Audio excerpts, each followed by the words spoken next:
the Holy Quran. I would be enormously honored if you welcome him all with a loud salawat.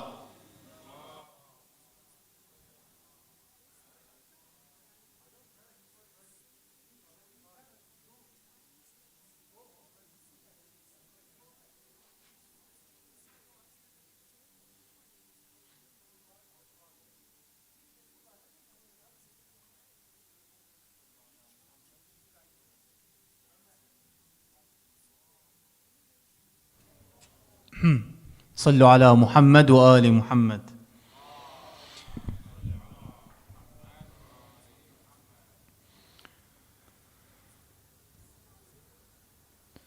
اللهم صل على محمد وآل محمد. بسم الله الرحمن الرحيم. اللهم إني أسألك وأتوجه إليك بنبيك نبي الرحمة محمد صلى الله عليه وآله. يا أبا القاسم يا رسول الله، يا إمام الرحمة يا سيدنا ومولانا، إنا توجهنا واستشفعنا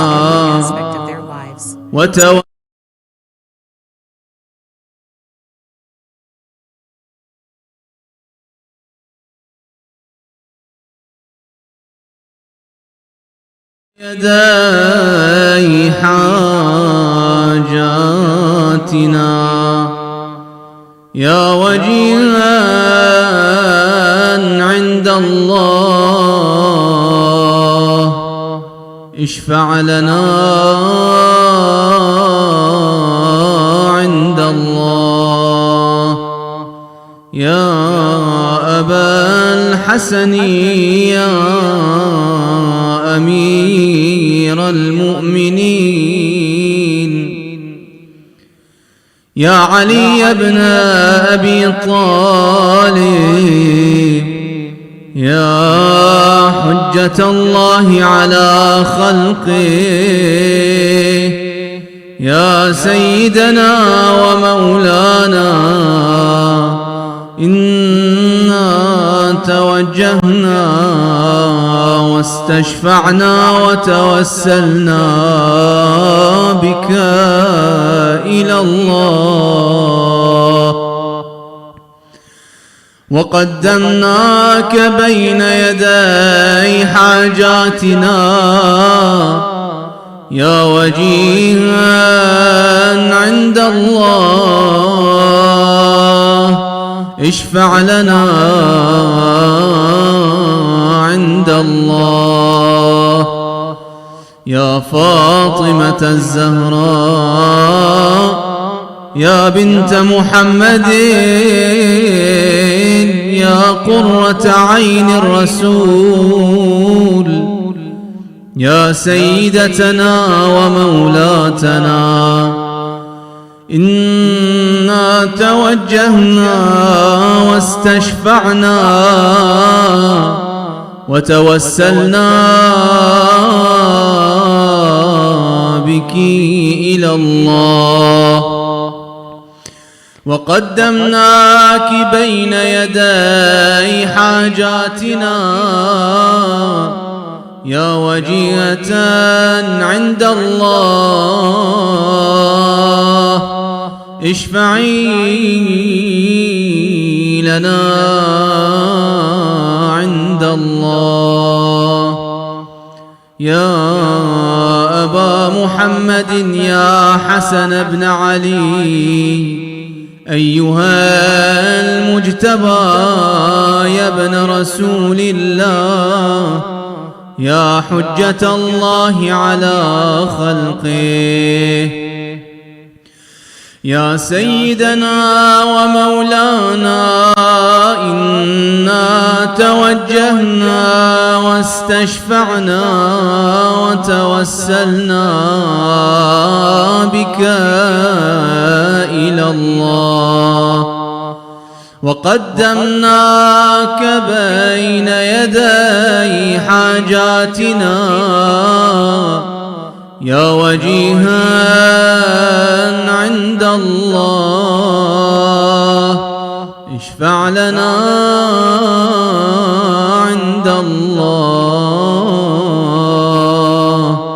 يا أبا عبد الله يا حسين بن علي أيها الشهيد يا ابن رسول الله يا حجة الله على خلقه يا سيدنا ومولانا إنا توجهنا واستشفعنا وتوسلنا بك إلى الله وقدمناك بين يدي حاجاتنا يا وجيها عند الله اشفع لنا عند الله يا أبا الحسن يا علي بن الحسين يا زين العابدين يا ابن رسول الله يا حجة الله على خلقه يا سيدنا ومولانا إنا توجهنا واستشفعنا وتوسلنا بك إلى الله وقدمناك بين يدي حاجاتنا يا وجيها عند الله اشفع لنا عند الله يا أبا جعفر يا محمد بن علي أيها الباقر يا ابن رسول الله يا حجة الله على خلقه يا سيدنا ومولانا إنا توجهنا واستشفعنا وتوسلنا بك إلى الله وقدمناك بين يدي حاجاتنا يا وجيها عند الله اشفع لنا عند الله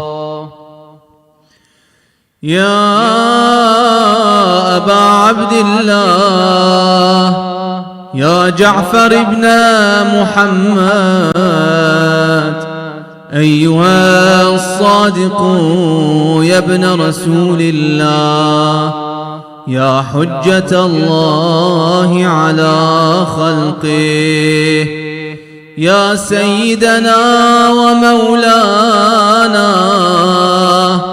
إنا توجهنا واستشفعنا وتوسلنا بك إلى الله وقدمناك بين يدي حاجاتنا يا وجيها عند الله اشفع لنا عند الله. يا أبا الحسن يا موسى بن جعفر أيها الكاظم يا ابن رسول الله يا حجة الله على خلقه يا سيدنا ومولانا إنا توجهنا واستشفعنا وتوسلنا بك إلى الله وقدمناك بين يدي حاجاتنا يا وجيها عند الله اشفع لنا عند الله. يا أبا الحسن يا علي بن موسى أيها الرضا يا ابن رسول الله يا حجة الله على خلقه يا سيدنا ومولانا إنا توجهنا واستشفعنا وتوسلنا بك إلى الله وقدمناك بين يدي حاجاتنا يا وجيها عند الله اشفع لنا عند الله. يا أبا جعفر يا محمد بن علي أيها التقي الجواد يا ابن رسول الله يا حجة الله على خلقه يا سيدنا ومولانا إنا توجهنا واستشفعنا وتوسلنا بك إلى الله وقدمناك بين يدي حاجاتنا يا وجيها عند الله اشفع لنا عند الله. يا أبا الحسن يا علي بن محمد أيها الهادي النقي يا ابن رسول الله يا حجة الله على خلقه يا سيدنا ومولانا إنا توجهنا واستشفعنا وتوسلنا بك إلى الله وقدمناك بين يدي حاجاتنا يا وجيها عند الله اشفع لنا عند الله. يا أبا محمد يا حسن بن علي أيها الزكي العسكري يا ابن رسول الله يا حجة الله على خلقه يا سيدنا ومولانا إنا توجهنا واستشفعنا وتوسلنا بك إلى الله وقدمناك بين يدي حاجاتنا يا وجيها عند الله اشفع لنا عند الله. يا وصي الحسن والخلف الحجة أيها القائم المنتظر المهدي يا ابن رسول الله يا حجة الله على خلقه يا سيدنا ومولانا إنا توجهنا واستشفعنا وتوسلنا بك إلى الله وقدمناك بين يدي حاجاتنا يا وجيها عند الله اشفع لنا عند الله يا سادتي وموالي إني توجهت بكم أئمتي وعدتي ليوم فقري وحاجتي إلى الله وتوسلت بكم إلى الله واستشفعت بكم إلى الله فاشفعوا لي عند الله واستنقذوني من ذنوبي عند الله فإنكم وسيلتي إلى الله وبحبكم وبقربكم أرجو نجاة من الله فكونوا عند الله رجائي يا سادتي يا أولياء الله صلى الله عليهم أجمعين ولعن الله أعداء الله ظالميهم من الأولين والآخرين آمين يا رب العالمين صلوات على محمد وآل محمد.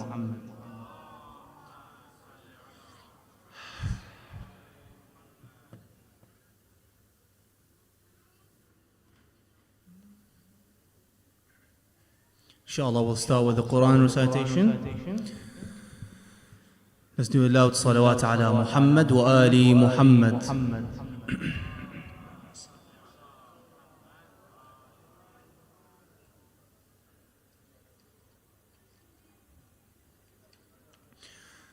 أعوذ بالله من الشيطان الرجيم.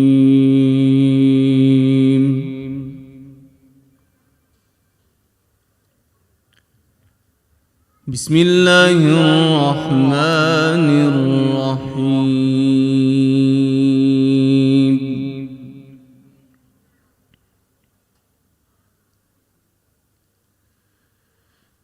لقد كان لكم في رسول الله أسوة حسنة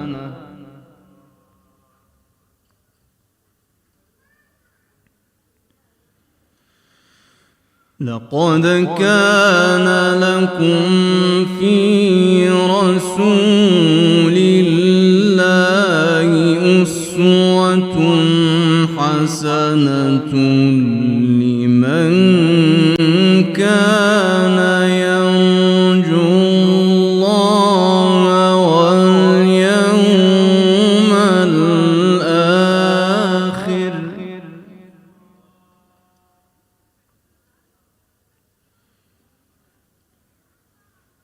لمن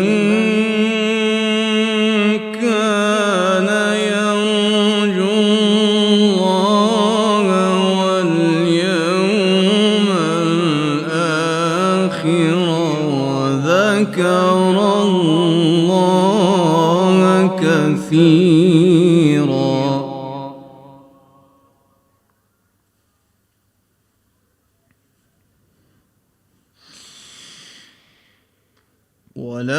ولما رأى المؤمنون الأحزاب قالوا هذا ما وعدنا الله ورسوله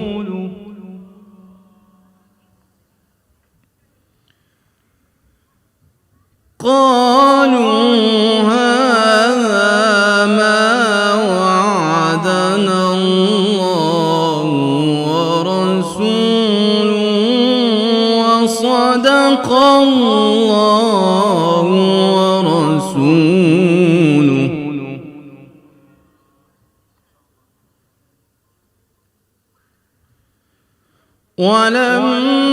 ولما رأى المؤمنون الأحزاب قالوا هذا ما وعدنا الله ورسوله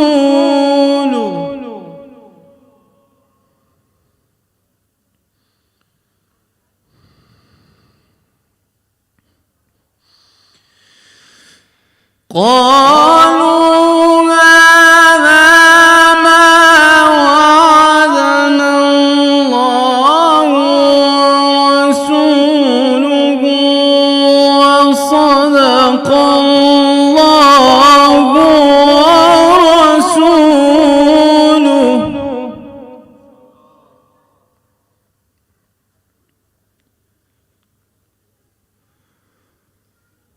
وصدق الله ورسوله وما زادهم إلا إيمانا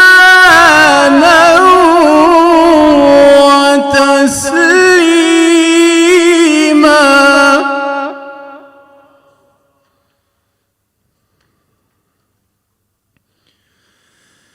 من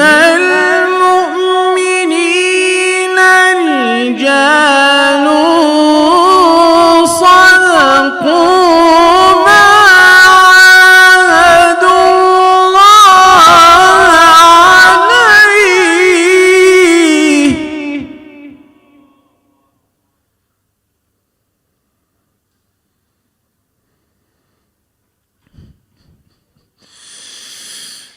فمنهم من قضى نحبه ومنهم من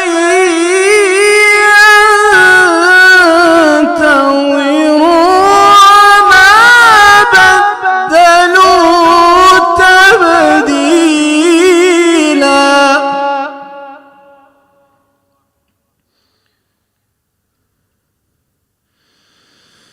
ليجزي الله الصادقين بصدقهم ويعذب المنافقين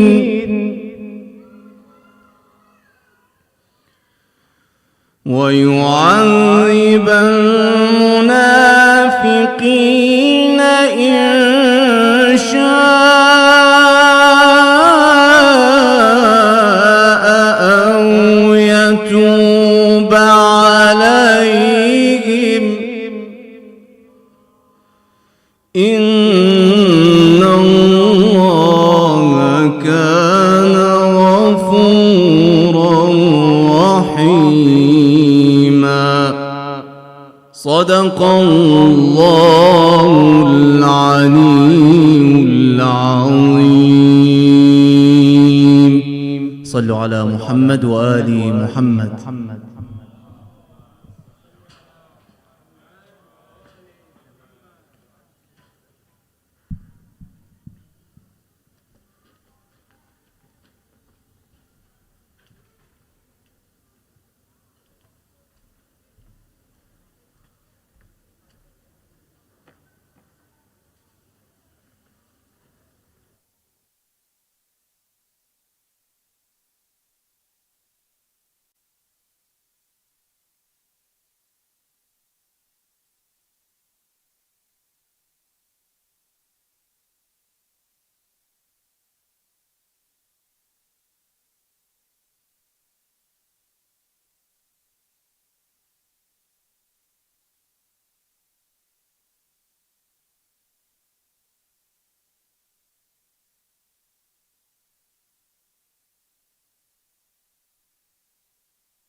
Salawat.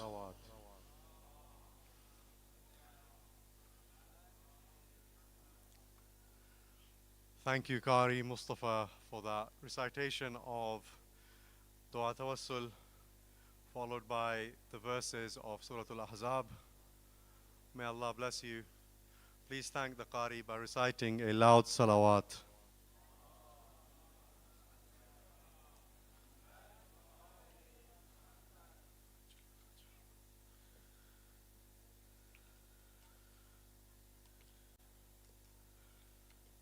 Please kindly recite another salawat.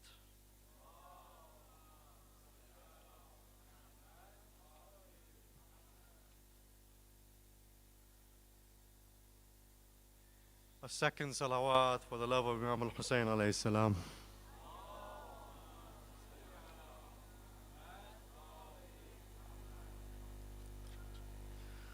A final, more enthusiastic salawat for the love of Imam al-Hujjah alayhi salam.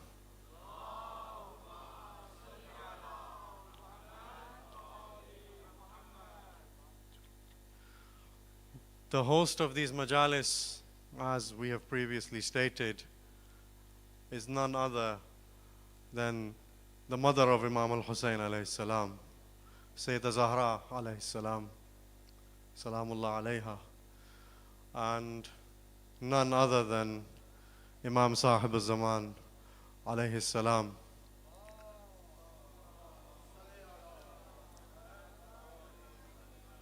We convey our condolences to the mother of Hussain alayhi salam at the tragedy of her beloved son, Imam al-Hussain alayhi salam, who she nurtured and who she brought up in her household with utmost love and care.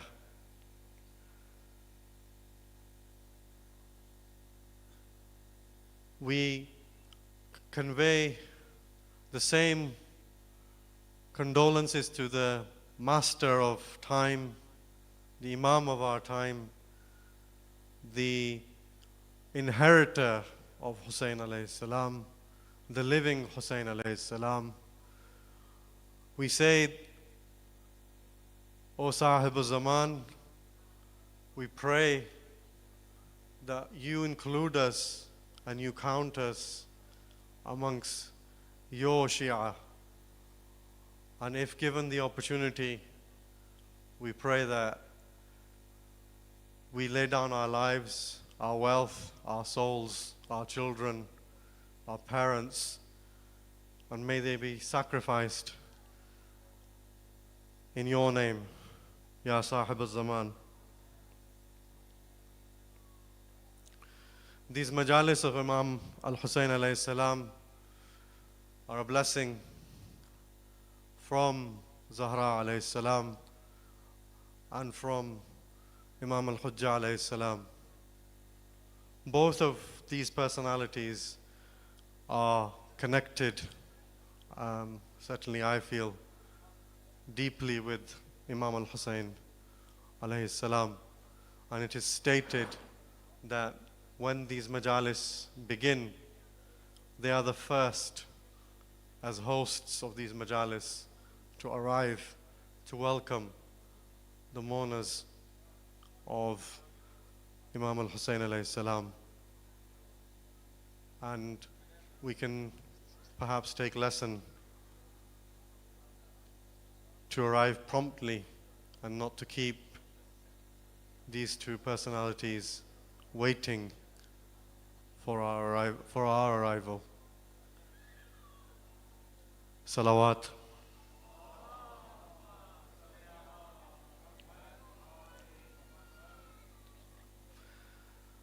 I'd now be honored to invite the first guest. He's asked for 2 minutes, and I'm going to accommodate him for 2 minutes. He just has arrived from Peterborough, and he just wants to pay his respects to Imam al-Hussain alayhi salam. So if Brother Jawad Naqvi can hear my voice, I'd like you to welcome him with a loud salawat.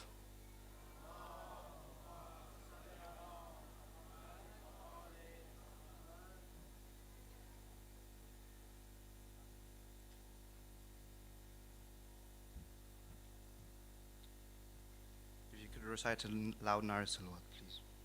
Allah.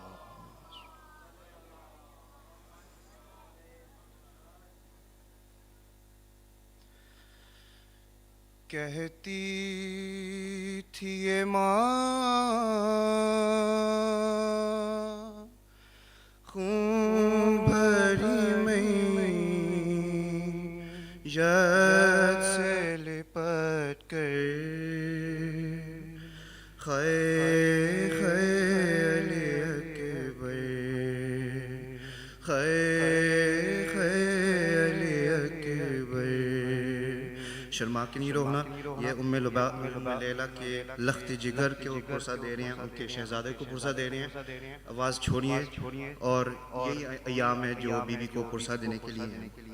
خیر خیر اکبر ارمان تھا پہناؤں گی پوشاک شہانی, افسوس کے راس آئی نہ تجھ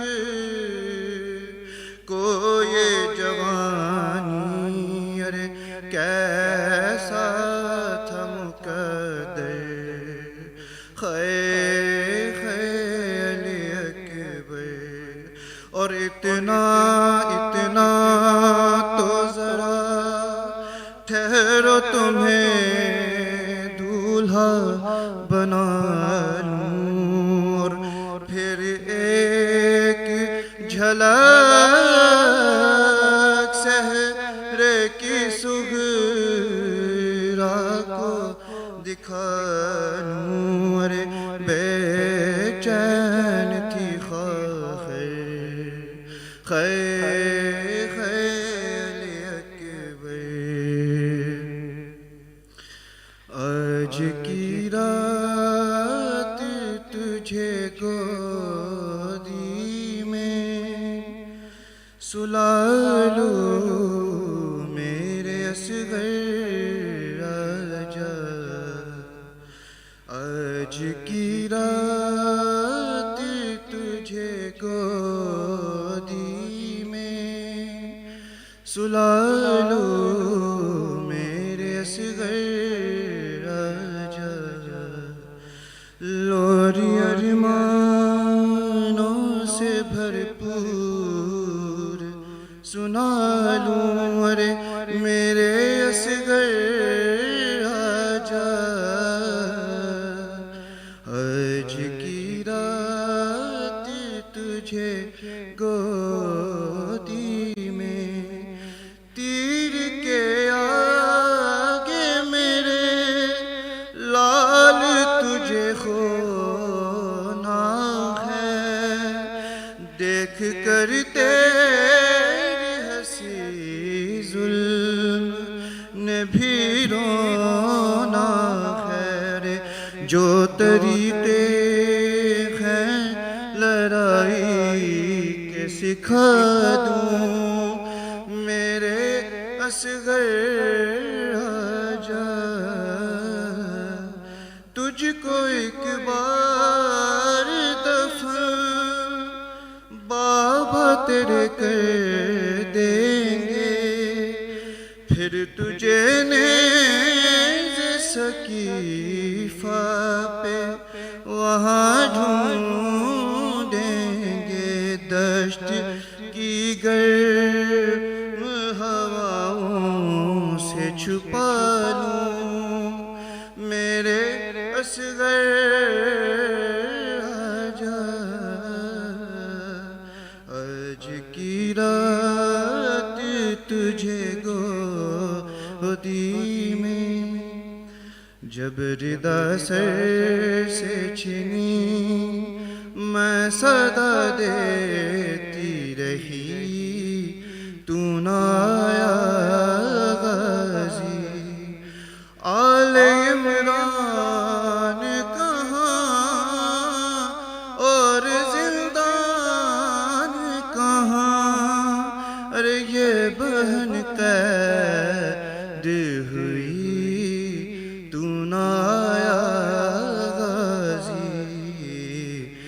जब रिदा सर से छिनी हमको पानी ना मिले तेरी खुशबू तो रखे तेरे बाजू ना कटे रे चाहे मशकी जाची दे ये मगर हो ना सका तेरे बाजू हैं जुदा मुझ पे है तशना लबी तू ना आया गाजी तू ना आया गाजी जब रिदा सर से छिनी मैं सदा देती रही तू ना आया गाजी पर मोहम्मद वाले मोहम्मद सलावत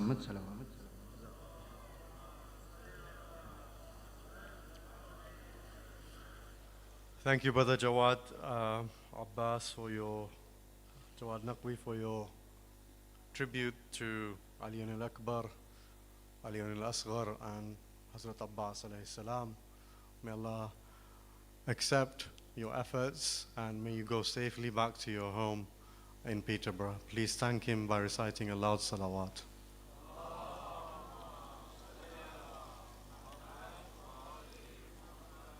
I'd now like to invite Sister Zahra Mahabis to come forward and pay her tribute to Imam al-Hussain alayhi salam through her poetry. Please welcome her with a loud salawat.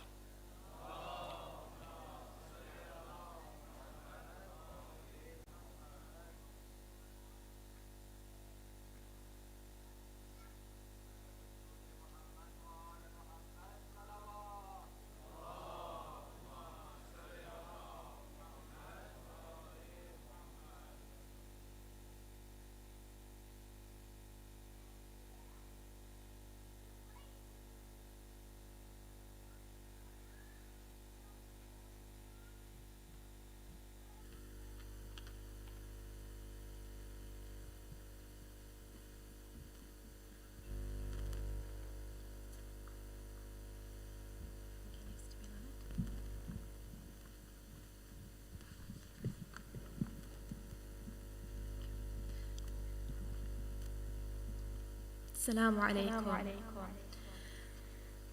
Our condolences to the Imam of our time and to all as we commemorate this tragedy of Karbala.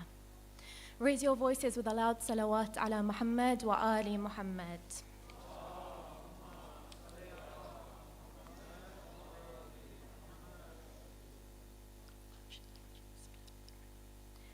Your lovers gather to commemorate you.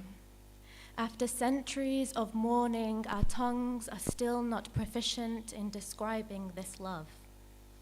The source of our comfort is our anguish. Our delight is beckoned by despair. In these nights of longing, the elixir of love manifests, and only thanks is to be said. Yet your path is bountiful and offers much more. Is there a better way to enter the garden of paradise than through your door? Here we are, O Hussain, pilgrims with open palms, knocking once again. We are shy to the ask from the one who was denied. But you are the son of Fatima, and though left thirsty, you quench thirst like Kauthar. Is there a better friend to the lonely? Is there a better friend to the needy? We have looked but have found no other. And so with this love we burn. We burn like the sand in the desert heat. Like that sand may your horse kick us up beneath his feet and spur us into motion. Let it race us to your call and shape us into soldiers. For you, our hearts contain the Furat. Let our eyes pour our hearts out to you. We bury our faces in our palms. We bury our faces behind our veils. We wail. Our minds envision Karbala. We lose ourselves. Our sons become your sons. We see Qasim mount the horse with loose armor. We smack our chests. May our bodies become his cover. He shines like his father, a crescent moon followed by thunder. Struck and split in sunder, his light fades through pillage and plunder. We see Ali the elder, the firstborn, takes a lion's form and walks into battle. He's quick and sharp, but his tongue is parched, so they slay him like cattle. How does one bear the loss of their son? They stole the moon, they stole the sun. The lights of our eyes are all but gone. Then we see Abdullah al-Radi, a little lamb pulled from his cradle. He wants to cry but is unable. The heat is so severe. His eyes can't cry tears. But if you place your cheek by his head, you'll feel a tiny shallow breath grappling in the throes of death. Will anyone quench my baby's thirst?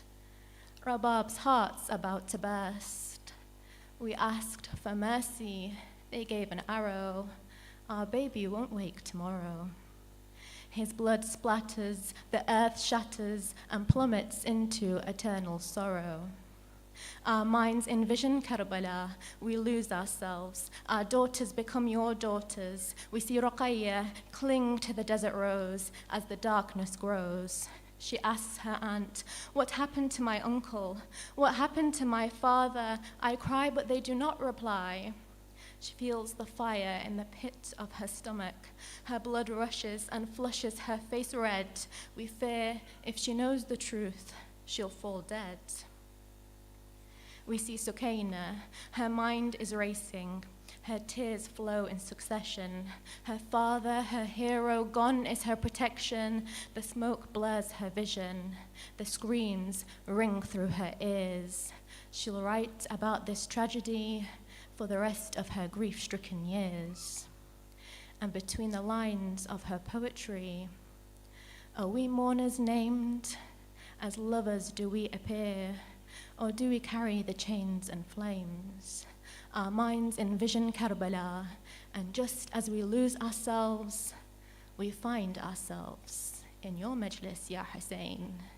Pilgrims with open palms, knocking at your door once again. Salawat.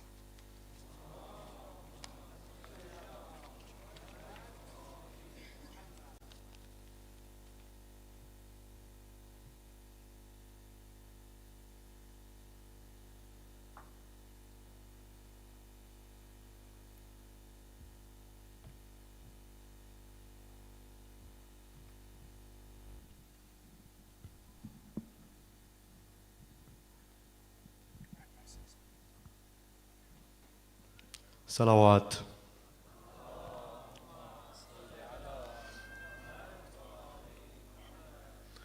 Thank you, Sister Zahra, for that tribute to the martyrs of Karbala. Please thank Sister Zahra once again by reciting a loud salawat.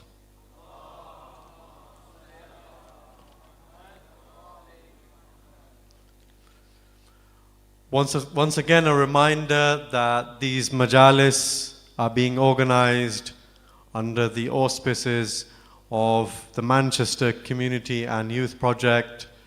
We are a youth organization working on the economic empowerment of Mu'mineen and the economic upliftment of Mu'mineen, and inshallah providing a platform for Mu'mineen to network with one another and help each other solve problems, issues, and give advice. In the later nights, we will have a questionnaire and a form, so that will ask you, our guests, about your backgrounds, your professional backgrounds, your expertise, your skills. Our intention is to work in forming a network of Mu'mineen from Manchester at the very least, so that we can connect people to each other and inshallah we can help resolve and strengthen our community in this particular way, which we think is at the moment underdeveloped and much needed for this community. So I hope you will step forward. So say, for example, you're a doctor or you're an engineer or you work in IT, you might want to help a young person who wants to get work experience or wants to go into that field. You might mentor them, provide them with valuable advice, guidance, or there might be other things that you're able to offer, which I can't think of at the moment. So do look out in the nights to come for this. Salawat.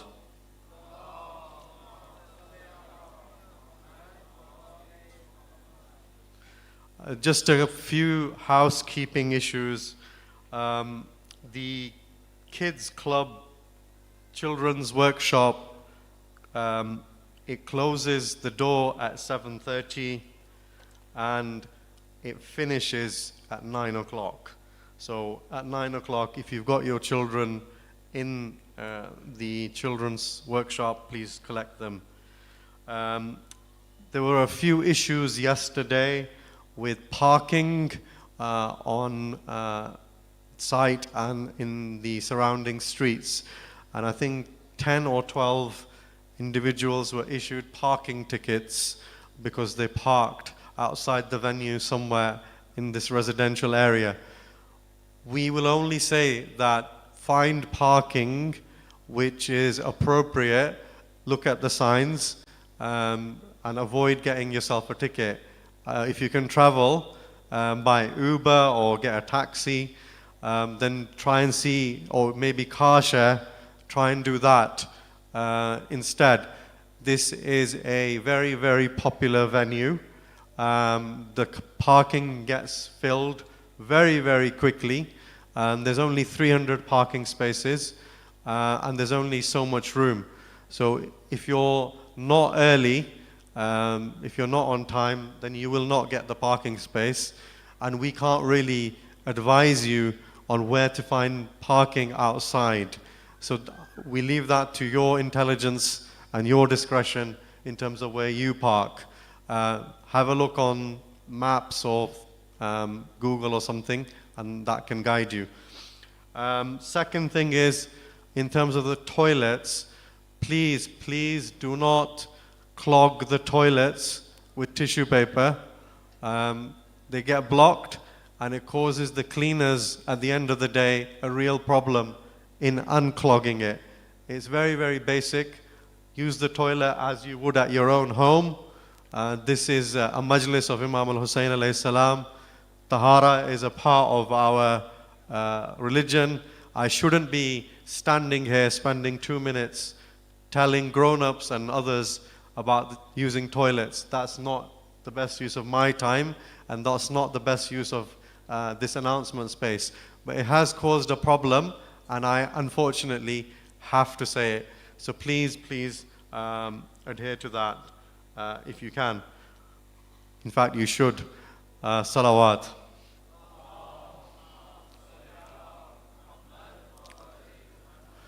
There were a few questions in relation to registration for the Majlis. You must register to attend. This is part of the basic health and safety.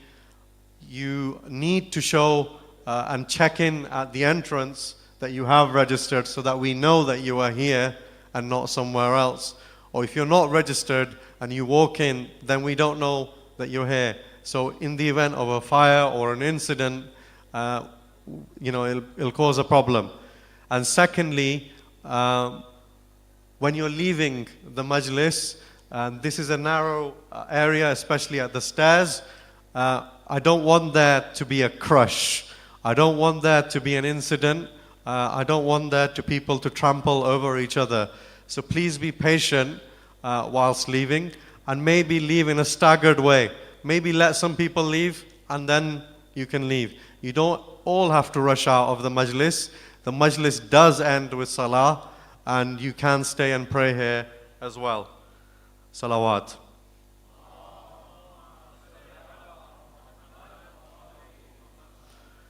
I draw the announcements to a close for now.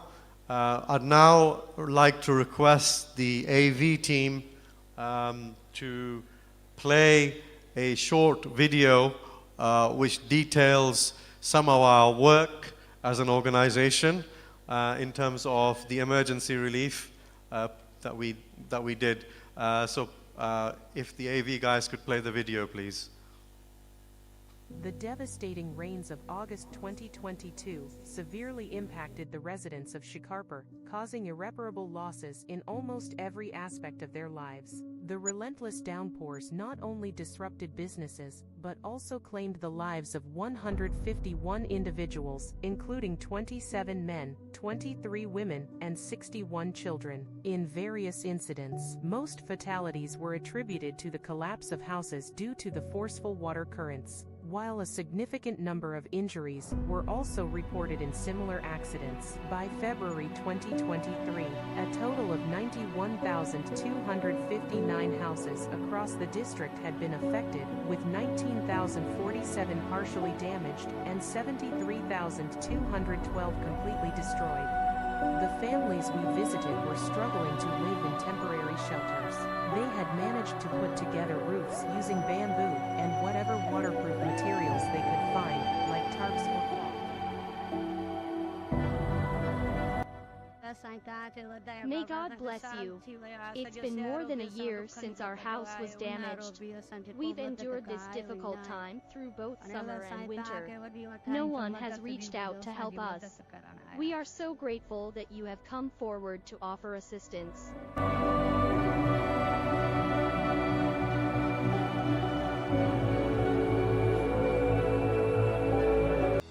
Finally, the light of hope flashed and the rebuilding work starts. We engaged local labor to build one-room shelter with a latrine and kitchen for each affected family that covers the needs of living with dignity and health and hygiene.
The last rains caused us a lot of trouble. We were forced to live outside with nothing but the sky above us. No one came to our aid during that difficult time. We're incredibly grateful to MANCOM for reaching out and providing us with a one-room shelter, a latrine, and a kitchen. This very yard you're recording in now is where we used to live, and the rain would make our children cry. We had to struggle with tarps and other makeshift solutions to try and protect them. We can't thank MANCOM enough for providing all these things for us.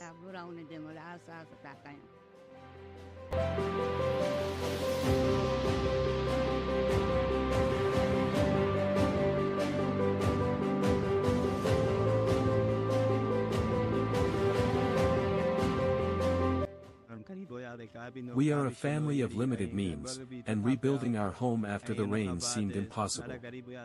We are so grateful to MANCOM for reaching out and offering their help. Their support has been invaluable.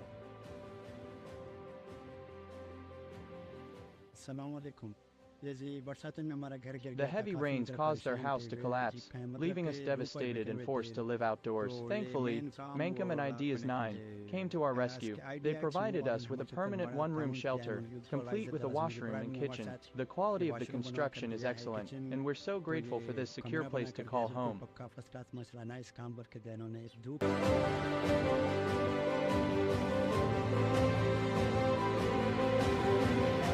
Words can't express our gratitude for what you've given us. Thanks to MANCOM and Ideas 9, our family is safe and secure in this new room. May God bless you for your generosity.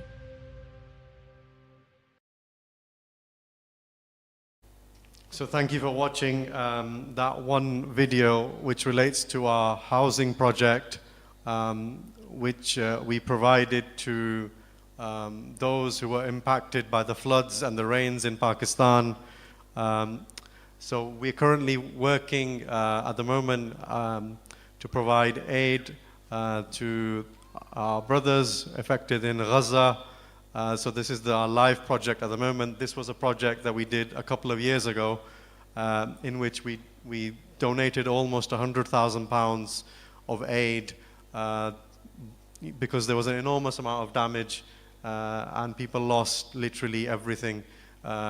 So again, as I said, we are aspiring to be Manchester's leading social welfare organization, providing help and aid to mu'mineen in the world, wherever they may be. So if you wish to support our work, you can go to one of the fundraising stalls and get more details. I think there's more infographics and stuff you can find out about our work. So thank you for watching that. Salawat.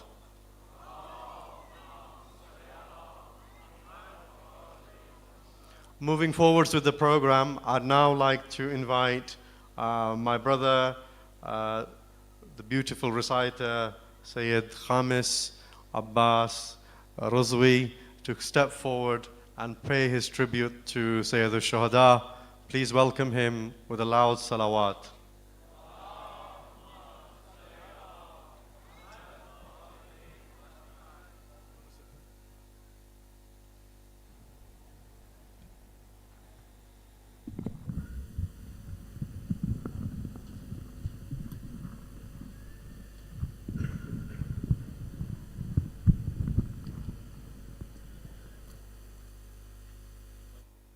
Mohammad बुलंदतर सलावत।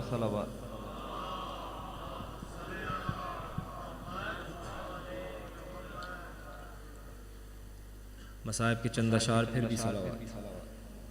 अल्लाहुम्मा सल्ली अला मुहम्मद।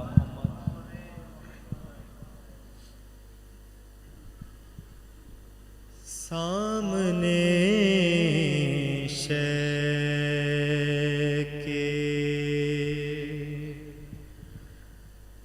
सामने शके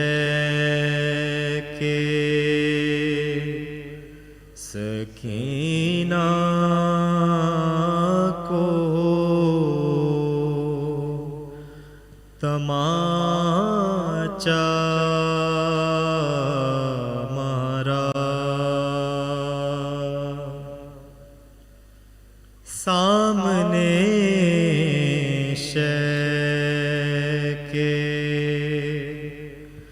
सकीना को तमाचा मारा शे को इस बात ने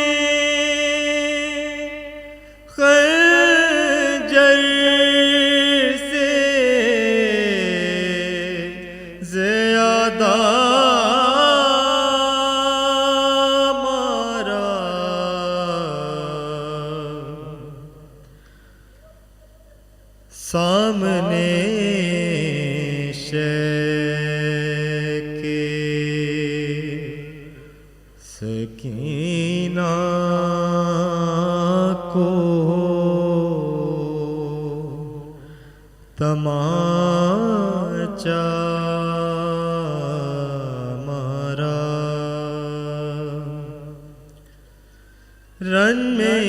شور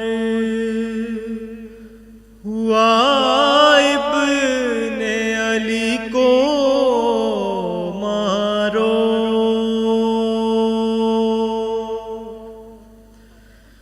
رن میں ایک شور ہوا ابن علی کو مارو، جس کو پتھر نہ ملا اس نے تماچا مارا،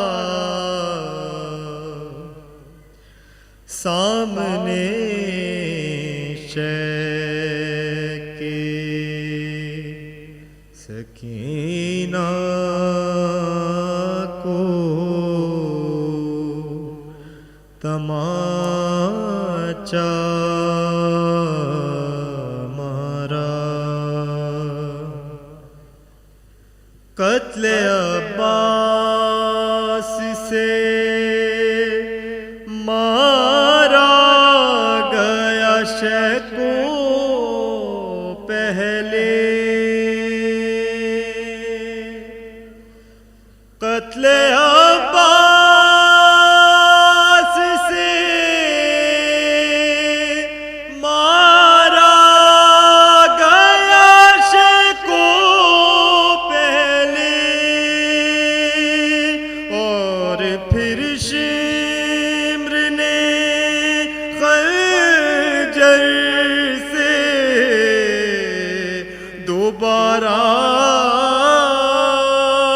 مارا، سامنے شے کے پیاس سے تیروں سے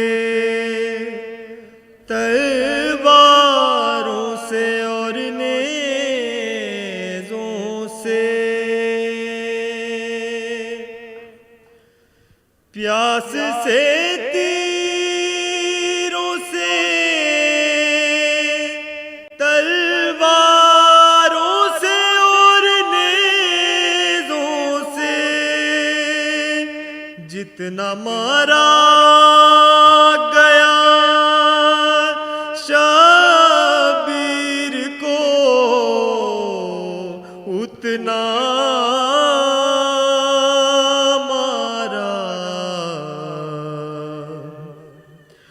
سامنے شے کے گر پڑی خاک پر زینب اکبر کر کر، گر پڑی خاک پر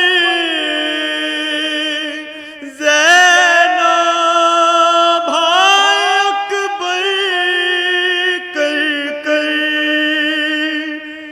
ابن نوفل نے جہاں پشت پر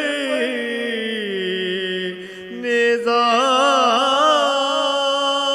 مارا،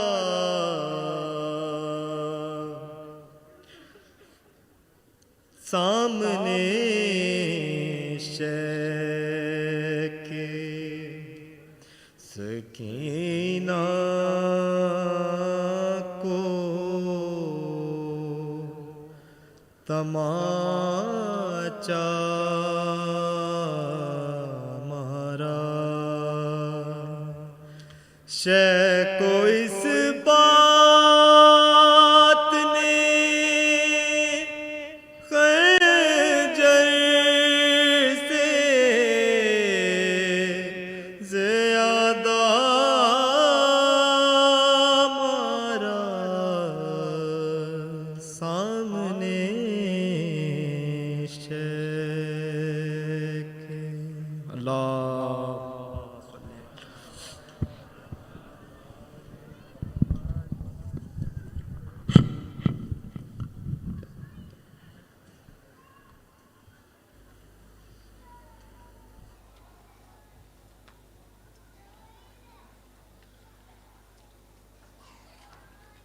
Thank you, Brother Khamis, for that beautiful recitation. Please thank Khamis again by reciting a loud salawat.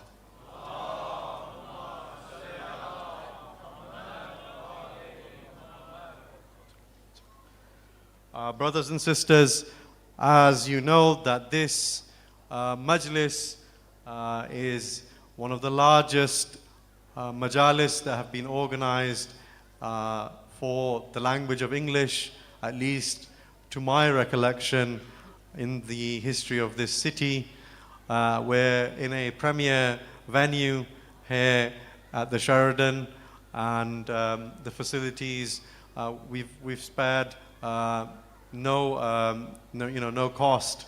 So I guess what I'm saying is I would appeal to your generosity in making this program sustainable, and I would like to ask you for your support. We thought of various different ways of fundraising and of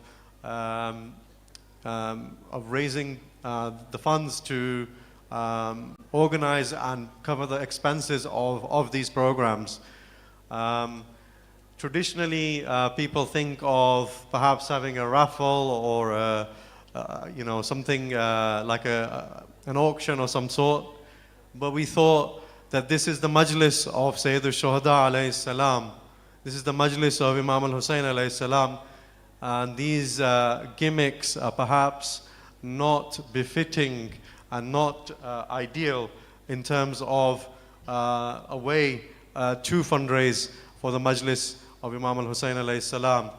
So we came up with the idea of connecting the Majlis of Imam al-Hussain alayhi salam with the personality of the Imam of our time, with Imam al-Hujjah alayhi salam, and perhaps giving something to this Majlis in the name of Imam al-Hujjah alayhi salam would perhaps be the most appropriate means of asking for help and for aid. So I've got a very, very short video. I think you saw it yesterday, but there's no harm in a reminder. So if I could get the AV team to kindly play the 313 campaign video once more. Embrace the path of 313. Imam Jafar al-Sadiq alayhi salam said, among the signs of the Mahdi's reappearance, 313 men, strong as the warriors of Badr, will join him. They will come from different directions, quickly responding to his call. This Muharram, MANCOM embarks on a sacred mission to honor the timeless legacy of Imam Hussain alayhi salam, along with fostering the spirits to join the companions of the Imam of our time. Our goal is to unite the Mu'mineen, each contributing £313 to support the commemorations of the Muharram Majalis. Let's nurture the spirit of Karbala in our youth and community, preparing our hearts for the return of our Imam. Let's embrace the spirit and path of 313 and revive the Azadari of Aba Abdullah al-Hussain alayhi salam. Your contribution not only supports the Majalis, but also strengthens our collective commitment to keeping the essence of Karbala alive in the hearts of future generations. Stand with us. Let's become one of the 313. And reflect if that's appropriate as a way for you to contribute. Alternatively, you can fill out one of these standing order forms. Our volunteers are also going around. I think they have badges with QR codes. So if you wish to scan and donate through your QR codes, that's another way to help. Another way to help is to purchase our merchandise, t-shirts, which not only support this Majlis, all the proceeds go to this Majlis for the t-shirts. There's two designs, one with dedicated to Hazrat Abbas alayhi salam, and the second design dedicated to the 72. So 72, and it's got the names of all the 72 martyrs written on the t-shirt. So these are two other ways that you can contribute to this Majlis. through buying a product that celebrates the success of Imam al-Hussain alayhi salam and supports this Majlis. Another way, if I could have the slide for the Fatiha for the marhumin, a number of mu'mineen and mu'minat have sponsored Tabarruk, and they have sponsored this Majlis in the memory of their loved ones, to connect their loved ones to Imam al-Hussain alayhi salam and the message of Imam al-Hussain alayhi salam. These are some of the names that we have received for the sponsors. I'd now be honored if you could kindly put your hands together and recite a Fatiha for the soul of these marhumin, and also in your du'as, while you're making this du'a, remember the people in our community who are unwell, particularly Ayatollah Syed Fadil Milani. He is particularly ill and is in the ICU, as well as the parents of our dear brother Asad Raza Awan, who has requested for the dua for shifa for his parents. So dua for shifa and al-Fatiha.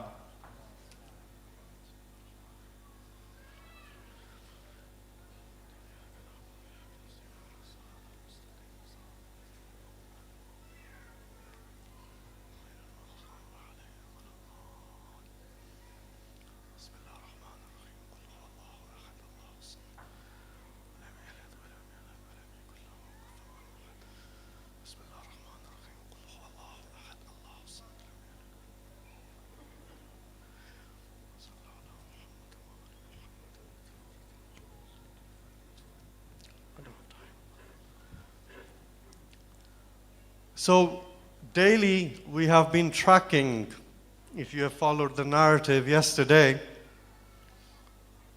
the movement of the caravan of Imam al-Hussain alayhi salam. In this narrative, which I had the honor of writing myself about 8 years ago, I follow the journey of Sayyid al-Shuhada from the day he leaves on the 8th of Dhul Hijjah from Mecca, and as he travels towards the plains of Karbala. And I track in this narrative where Sayyid al-Shuhada is each of those days. And this is sourced from the books of our Maqtal, which reminds me, Sayyid Mahdi Al Modarresi has written a couple of books, one of which is called A Day Like No Other, the saga of Hussain and history's greatest tragedy. So this book is available at the stalls. This is the Maqtal of Sayyid al-Shuhada, written in the words of Sayyid Modarresi, annotated by the words of Imam al-Hussain and the different martyrs in Arabic. You can get this from the stalls outside. The proceeds of this book will go towards sponsoring ziyarah for mu'mineen who are unable to make it to the ziyarah of Imam al-Hussain alayhi salam. So any profit the Syed is going to donate to that good cause. So you can buy that from the stall. In terms of my narrative,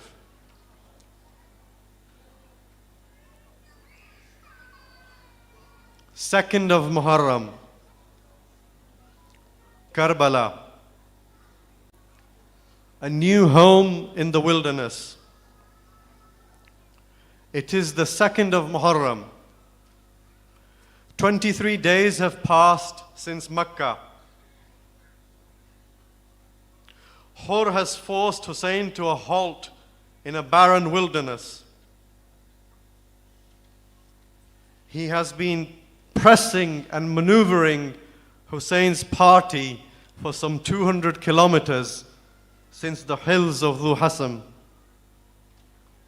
They have traveled the final few miles through the night.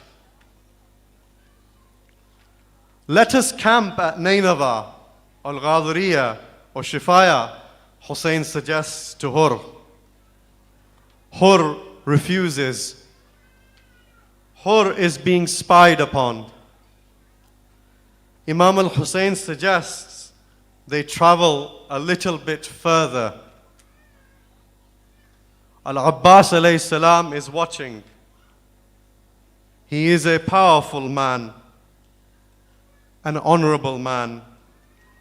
His bravery is known among the Arabs. At Makkah, a month earlier, Abbas alayhi salam had climbed the roof of the Kaaba. His sermon from the roof of the Kaaba was a powerful one. He had tried to rally the people to Hussein's cause. As a teenager at Siffin, Abbas had ripped through the Syrian ranks to take hold of the Euphrates. People had thought it was Ali alayhi salam. The same had happened at Makkah when they had heard his eloquence from the roof. People again had thought that was Ali. Abbas alayhi salam is ready to take the river again. But for now, he clutches the reins of his horse tightly. He lowers his head as Hussein is forced to negotiate with Hur. There are tears streaming down Abbas's cheeks. Hussein's steed comes to a sudden halt. His horse won't move. Perhaps it is weary from 23 days of continuous travel. He changes several horses and camels. None of them move. They all refuse to budge. Hussein is reminded of Rasulullah and his camel at Hudaybiyah, at how it too had refused to move. Hussein alayhi salam on the 2nd of Muharram dismounts from his steed. He inquires as to the name of this place.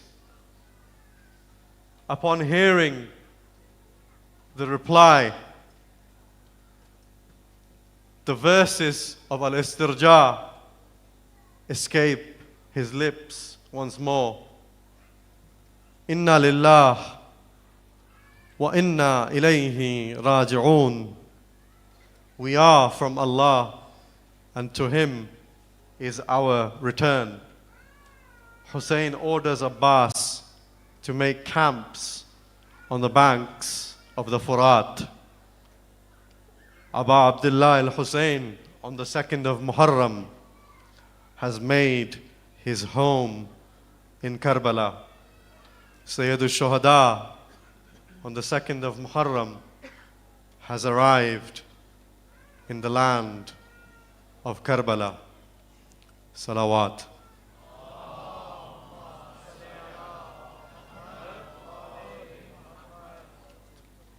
I'd now like to invite Syed John to pay his respects very briefly, if I may, so that we can keep to time.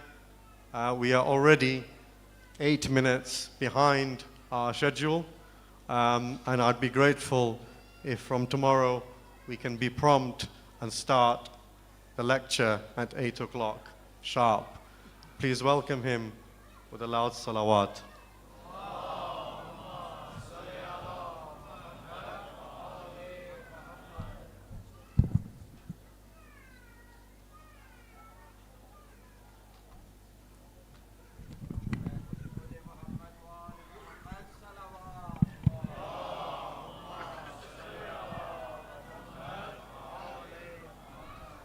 ताजील ज़हूर इमाम ज़मान बुलंदतर सलावत।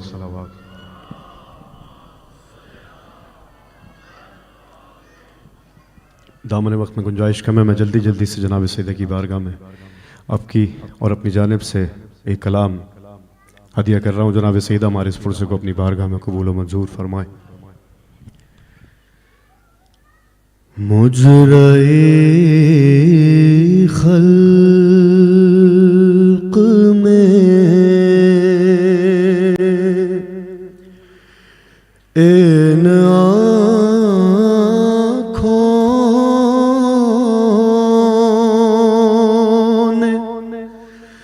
کیا کیا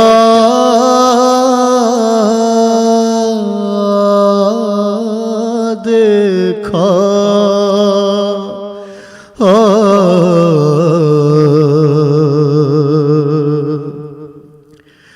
پر کہیں سے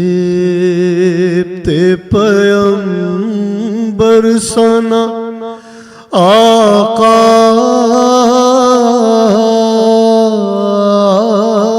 دیکھا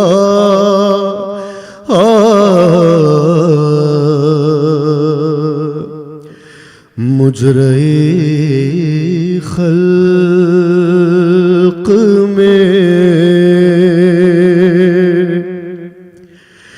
میں نے دیکھا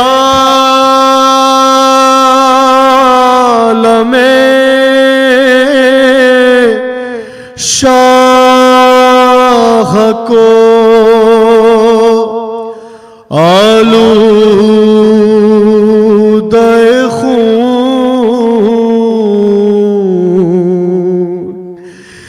میں نے دیکھا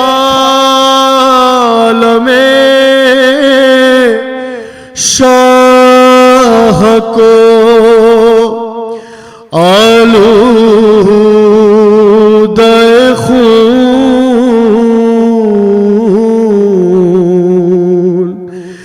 میں نے عباس کو میں نے عباس کو بے جان لب دریا دیکھا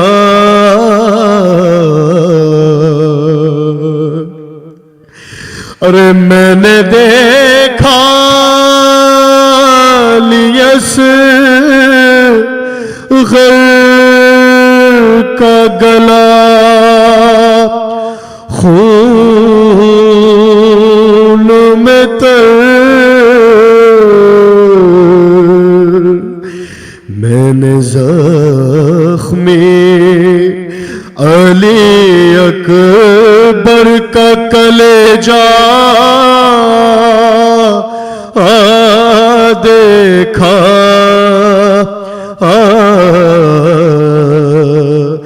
اور ایک گٹھڑی شہدی پشت پہ لائے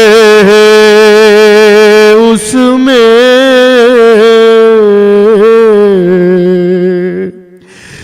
ایک گٹھڑی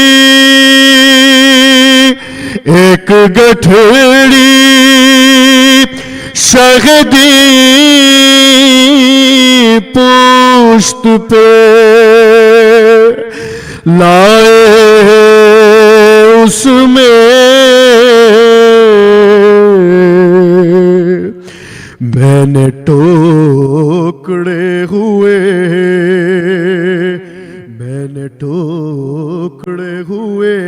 قاسم کا سراپا دیکھا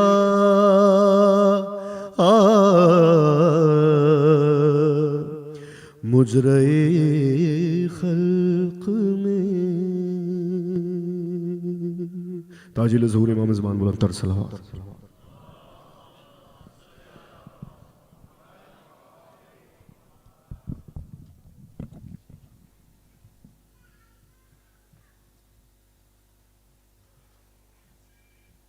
Thank you, Syed John, for that beautiful recitation of the classic known amongst the Urdu-speaking communities, Mujra-e Khalq. There is a very quick announcement that there is a car, MD64SUH. It's a Toyota red-colored car, MD64SUH. Could the owner of this car kindly move this car because it is blocking a number of other cars from parking, and there is a number of disabled badge holders in need of parking, which need to be prioritized. So can I repeat? Toyota MD64SUH is red in color, and kindly please could the owner of this car go and move it. Thank you very much. Please recite a loud salawat.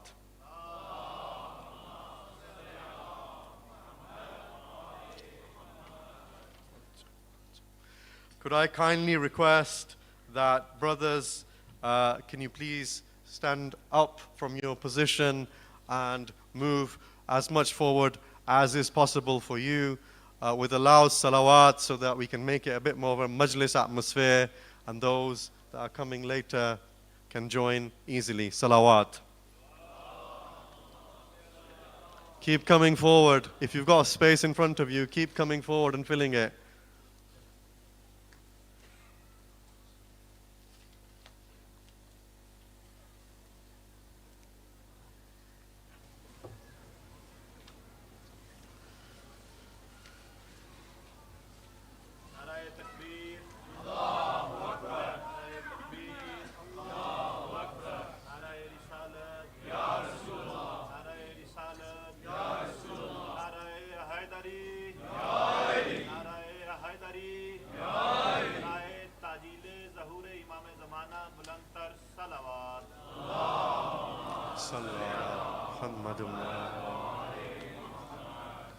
I've just been informed that the TV facilities for mothers and babies, that the TV is up and running. So if you wish to take and sit with your children in a more peaceful sort of gathering where they're not disturbed, or they can be calmer, then that has been set up in the marquee outside. It is a working television, and you will hear this same majlis peacefully outside if you wish to. I would urge you that you do consider using this facility, which has been made available specifically for you. And it is a privilege for us that you bring your young children to this majalis. They're not a burden on us. This is where we get the nourishment. This is where they get the tarbiyah. This is where they get the akhlaq. So they're not a burden on us as organizers at all. We wish to facilitate you, and that's why that facility has been arranged. So please do make use of it. So this is a plea to all mothers with young babies. Please recite a loud salawat.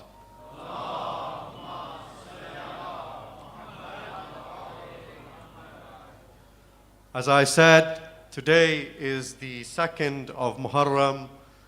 Syed Shuhada, Abu Abdullah, Imam Al Hussain, our beloved, has arrived after 23 days of travel from Mecca into the plains of Karbala.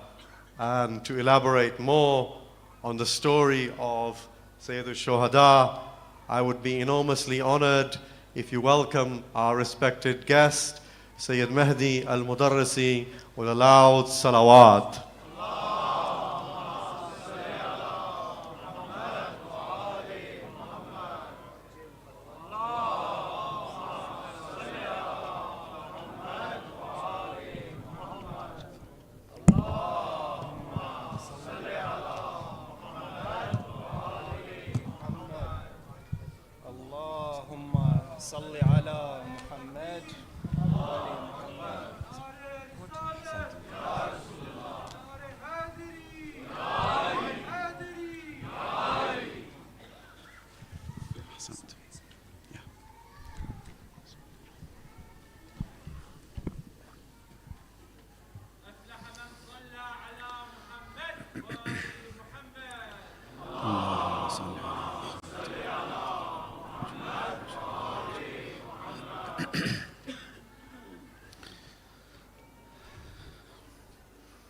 أعوذ بالله من الشيطان الرجيم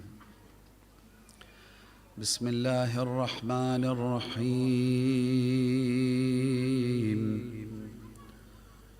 وصل اللهم على سيدنا ونبينا محمد. اللهم صل على محمد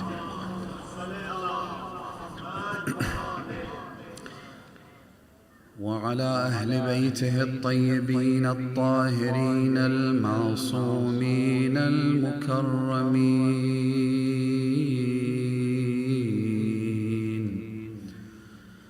الغرر الميامين، سيما بقية الله في الأرضين وحجته على الخلائق أجمعين، سيدنا وإمام زماننا وصاحب نعمتنا مهدي هذه الأمة وطاووس أهل الجنة الحجة ابن الحسن العسكري فداه أرواح العالمين. اللهم كن لوليك الحجة ابن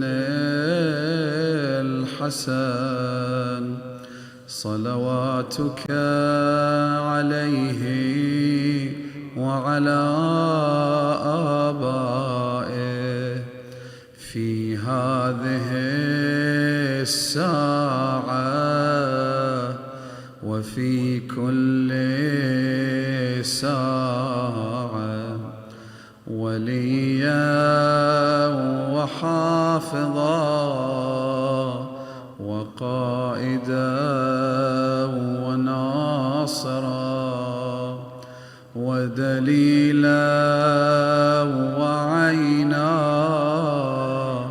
حتى تسكنه أرضك طوعا وتمتعه فيها طويلا. Everyone from the bottom of your hearts. يا صاحب الزمان يا صاحب الزمان يا صاحب الزمان يا صاحب الزمان يا صاحب الزمان عجل على ظهورك. For the hastening of the reappearance of the Master, the Savior, the Avenger, the Host, and ultimate mourner of these gatherings, Al-Hujjat ibn al-Hasan al-Askari, recite aloud salawat ala Muhammad wa ali Muhammad. Allahumma salli ala Muhammad wa ali Muhammad. My dear brothers and sisters, Assalamu alaikum wa rahmatullahi wa barakatuh. We said that Imam al-Hussain alayhi salam diagnosis one of the most dangerous diseases of society at large. Not just the people of his day, not just the inhabitants of the city of Kufa, but the Imam speaks in absolute and general terms. When he says to Farazdaq, and there are multiple versions of this hadith that attribute this statement of the Imam to other times and other locations, and perhaps the Imam repeated this more than just once. But in this instance, he says to Farazdaq, Inna an-nasa abidu ad-dunya. People are enslaved to this world, to their base desires. That to them is the ultimate priority. It is the pursuit of pleasure and attempting to repel pain as much as humanly possible. It is to be happy. If you ask the average person, What is the purpose of life? What is the meaning of life? What do you pursue the most in this life? They'll probably tell you, I want to be happy. And happiness might mean different things to different people, but ultimately it boils down to enjoying themselves, having a good time, having fun, as they say nowadays, trying to seek as much pleasure, whether it be physical pleasures or otherwise, and avoiding pain, difficulty as much as possible. The Imam says this is the nature of human beings. And those who claim to abide by religious values, for the most part, they do so because religion and spirituality, they lubricate life's difficulties. They allow us to go through the challenging bits of life, the times when we are experiencing pain and misery. That's when people turn to God. When they're told that their loved one is in intensive care, the doctors have given up on them, that's when they turn to God. When they're told that the plane is about to crash, both engines have failed, that's when they turn to God. When they have an important interview to attend in order to advance their careers or get a good job, that's when they turn to God. When they wish to get married to somebody who doesn't care about them, but they feel like they're in love and there's no one else in the world, and that this person is their soulmate, that's when they turn to who? To God. Obviously, people do that in different ways. They might even turn to things like magic, witchcraft, getting people to write talismans for them. But ultimately, they use religion to lubricate the difficult bits in their lives. يَحُوطُونَهُ مَا دَرَّتْ مَعَائِشَهُم. As long as religion works for them, as long as it fits within their schedule, as long as it doesn't obstruct their pleasures, it doesn't cause any inconveniences. That's why people in this part of the world, they become Saturday Muslims. Friday is our holy day. Friday is the day we're supposed to take as Eid. How many Eids do we have in Islam? We have Al-Adha, we have Al-Fitr, we have Fridays. Every single Friday is Eid. And of course, the most important of all Eids is Eid al-Ghadir. Fridays are important. An entire chapter in the Quran speaks about the etiquettes of Fridays. But Friday is too inconvenient. That's why, did you know this? Many Christians living in Muslim countries, they celebrate Mass. These are the religious ones. They celebrate Mass on Fridays instead of Sundays. Why? Because Sunday is not a holiday. It's not a public holiday. Friday is. So you know what? We can make some adjustments here and there, find a loophole, and ensure that religion just doesn't get in the way of life. And you got to have a little religion at the end of the day.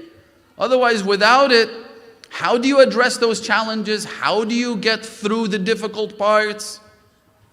I'm not judging here. I'm just saying that generally speaking, people, Muslims, non-Muslims, Imam al-Hussain says, يَحُوطُونَهُ, they keep this saliva in their mouth as long as it works for them. فَإِذَا مُحَّصُوا بِالْبَلَاءِ قَلَّ الدَّيَّانُونَ. When their religious values are put to the test, when there is a clear contradiction between what they desire and what their religion instructs them to do, that's when they see their priorities, that's when you see their priorities falling apart. Suddenly it's like, yeah, God can wait. We've got plenty of time until the day of judgment. They immediately prioritize their desires. And this works across the spectrum. From every angle you look at it, in every facet of our lives, the dunya gets in the way of religion. If there is a contradiction. If there's no contradiction, if salah becomes habitual, one hadith says that there are those who pray Because if they stopped praying, they would feel there's something missing. يَسْتَوْحِشُونَ, the Imam says. Because it's become such a habit for them that if they stopped it, it would be like a smoker who stopped smoking. Salat to them is part and parcel of the daily schedule, not something they use to rekindle their relationship with their Creator, humble themselves before Allah subhanahu wa ta'ala. It's just something that has to be done. It's a box that needs to be ticked off. And so we said that because a lot of people tend to prioritize pleasure over religious values, there are those who try to exploit the name of religion in order to attract followers by offering them concessions, discounts, by providing them with loopholes, and by telling them that religion shouldn't be taken literally. Instead, you have to follow what they call the spirit of the law. It's the spirit that matters. Modesty is what's in your heart. Modesty doesn't mean a piece of cloth. And you've got all these talking points, which I don't know if there's like an organization out there with working groups and focus groups that actually sit down and work out these really interesting and intriguing bumper sticker style talking points and they give them out. Or is it just the shaitan that dictates all of these things because you hear them over and over and over again? Thanks to social media, there's a proliferation of these ideas. Modesty is not just a piece of cloth you put on your head. No, modesty is a piece of cloth that covers you and that guards against others looking at you and repels prying eyes that aim to seek pleasure from seeing you. That's definitely a part of it. You know what that's like?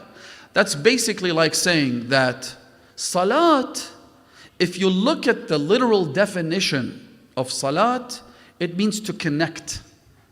Don't we say silatul arham? One of the most important obligations in Islam is to maintain familial relations with your blood relatives. The closer the relative, the more important it is to maintain good cordial relations with them. So salat comes from the same root. It's about connecting. So why do we have to do it the way it's prescribed in the Quran or in the Hadith? If it's about connecting with God, somebody actually once said this to me, believe it or not. She said that I have my own relationship with God. I don't pray. I don't need to pray. Because I have my own relationship with my Creator. I said, well, that's not how it works. Allah subhanahu wa ta'ala is our Creator and He's the one who dictates how we connect with Him. If you were invited to somebody's house and instead of going through the front door, you decided to jump through the back window, wouldn't your neighbor be well within their right to say, what the hell are you doing? Sure, we're friends, sure, we're neighbors, but أُدْخُلُوا الْبُيُوتَ مِنْ أَبْوَابِهَا.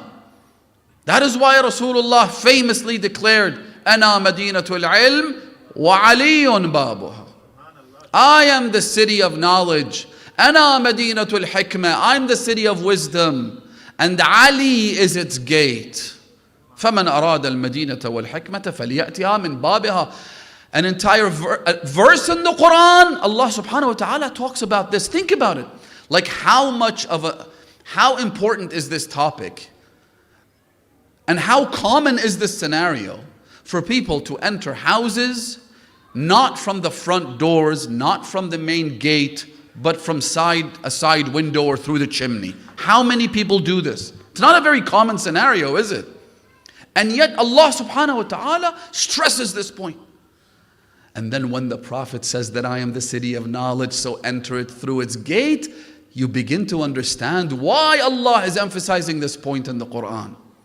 In addition to the fact that it has to do with common etiquette and common sense.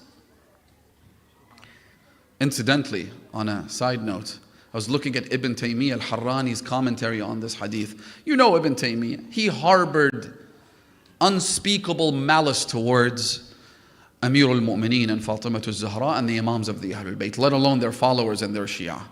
And you can tell that by the mere fact that every single hadith from the Holy Prophet that speaks about the virtues of Amir al-Mu'mineen, he has to try and drill as many holes as he can conceivably do so in either the authenticity of the hadith or the implication of the hadith, or try and counter the hadith and water it down by drowning it with other ahadith made up and concocted, obviously, that speak of other merits of other companions. So when you drown it out by providing all of these things, people are like, oh, okay, well, that's not a big deal then. So when it comes to this particular hadith, he says, this hadith makes absolutely no sense. Rasulullah saying, I am the city of knowledge, and Ali is the gate to that city. So whoever wishes to access the knowledge needs to access it through Ali and through this gate. This hadith doesn't make any sense, because what this would mean is it would denote exclusivity through Ali ibn Abi Talib. It would mean that you cannot access the knowledge of Rasulullah except through Ali. What about the other companions? What about everybody else? And I'm like, that's the point. That's literally what Rasulullah is saying. He is saying that the only conduit to the city of knowledge is Ali ibn Abi Talib. No one else. If you're ever confused, if there is ever a disagreement or conflict between the various companions and reports and whatnot, who do you go to resolve the conflict? Rasulullah is telling you Ali and none other than Ali. That's the whole point. Anyway, so what happens, because people, going back to our main topic, because people have a proclivity towards prioritizing enjoyment and pleasure over religious values, people have tried to exploit this. And so they provide loopholes. They provide loopholes. And one critical point that I want you to think about, because as I said, there are people who, in the name of reforming Islam, reforming our beliefs, reforming our jurisprudence, reforming the various aspects of our religion, will try to provide those concessions so as to attract followers, so as to gain fame, so as to enrich themselves. There's almost always an element of money involved, almost always. Maybe not clearly at the beginning, but you will realize soon enough once you enter these cults that money plays a very big part as an incentive, as a motivation for these kinds of dubious and false scholars. And so they'll provide these incentives as a hook to bring you in. The critical point I want you to think about very carefully is that, brothers and my respected sisters, we've seen this before. There's nothing new about this. Where in previous religions, they also went through the same process. I mentioned some examples last night.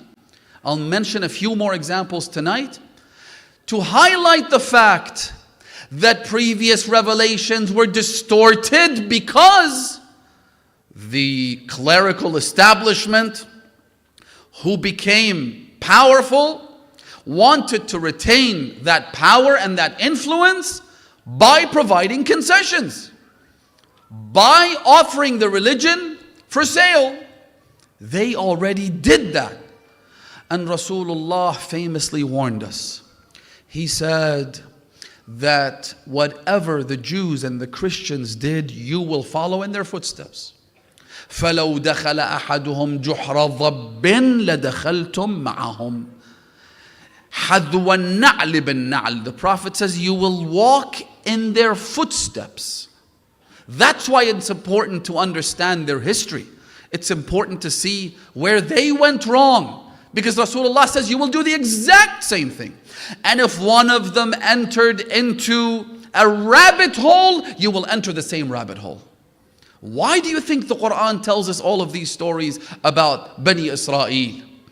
Why do you think the Quran speaks about the prophets of Bani Israel? The biggest chapter of the Quran, Surah Al-Baqarah, centers around a story involving Bani Israel. The cow which was sought in order to find the killer. You're probably familiar with the story, but I'll leave it for another time. All of these stories, Fir'aun, Namrud, Haman, the prophets, all of them. Why? Why do you think their stories were so important? Because these are not just qisas, as in tales, fables. They were qasas. They were moral examples for us. They are supposed to act as barometers, as compasses, so that we would avoid the pitfalls that they found themselves in. We've been through this before, brothers and sisters.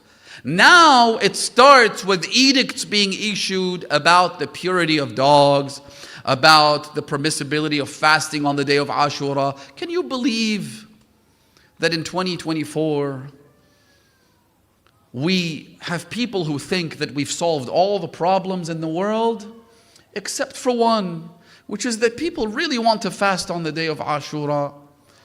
But they're told that fasting on the day of Ashura was an Umayyad tradition which was established in order to celebrate the killing of Imam al-Hussain. And so in the spirit of unity, Allahu Akbar, they're always very big on unity, by the way. Unity with everybody except their fellow brothers and sisters who share their love for the Ahlul Bayt alayhimus salam. You will be dismissed at a moment's notice. You don't matter. If you so much as dare to criticize them, you're done. But everybody else, we all have to unite. We're one big community. And so in the spirit of unity, people should be encouraged to fast on the day of Ashura, as if we have no other issue, no other problem. And ultimately, the edict that they come up with, I'm talking about an existing group of people right here in this country, by the way. This isn't some remote, bizarre scenario. They issue the edict, and at the end they say, look, ultimately, if you fast with the intention of celebrating the martyrdom, the killing of Imam al-Hussain, then you shouldn't do it. But because fasting in general is recommended, you can fast on the day of Ashura, as long as it's not with the intention of celebrating the killing of Abu Abdullah. And my answer to that is, well, that gives us a license to get married on the day of Ashura, because getting married is recommended in principle. And if you do so not with the intention of celebrating the killing of Imam al-Hussain, you can have your wedding day on the day of Ashura, using the same logic. You see how absurd this is when you take it to its ultimate conclusion? You see how nonsensical this entire system of thinking is? And they have a following. They have a following. My point here is this: we've been through all of that. If you study the Talmud, you will come across incredibly complex, often overbearing, overwhelming, and difficult jurisprudential rulings. Because you have the Torah in the Jewish tradition, you have the Torah, and you have the Talmud. The Torah is what's called the written tradition. The Talmud is the oral tradition, meaning that the Torah is seen as the divinely inspired word of God, whereas the Talmud is the rabbinical interpretation of the written tradition that is the Torah. In other words, it is a book of, it's a legal manuscript, a manual that the rabbis came up with.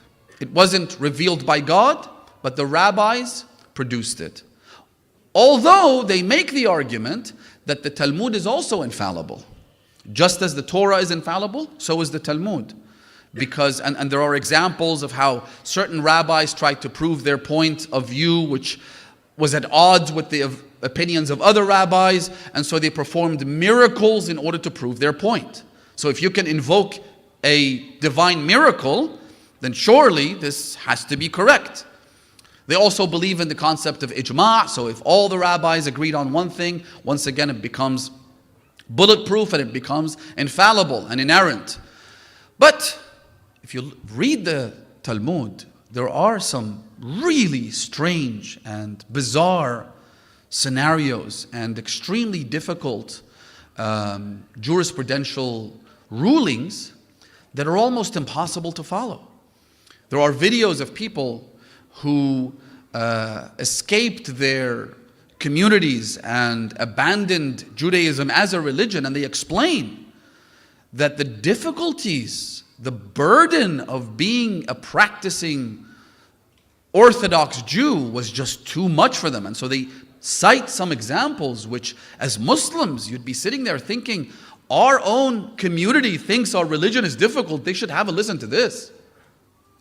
Honestly, it starts to make you truly admire even the most difficult aspects of our faith and our jurisprudence.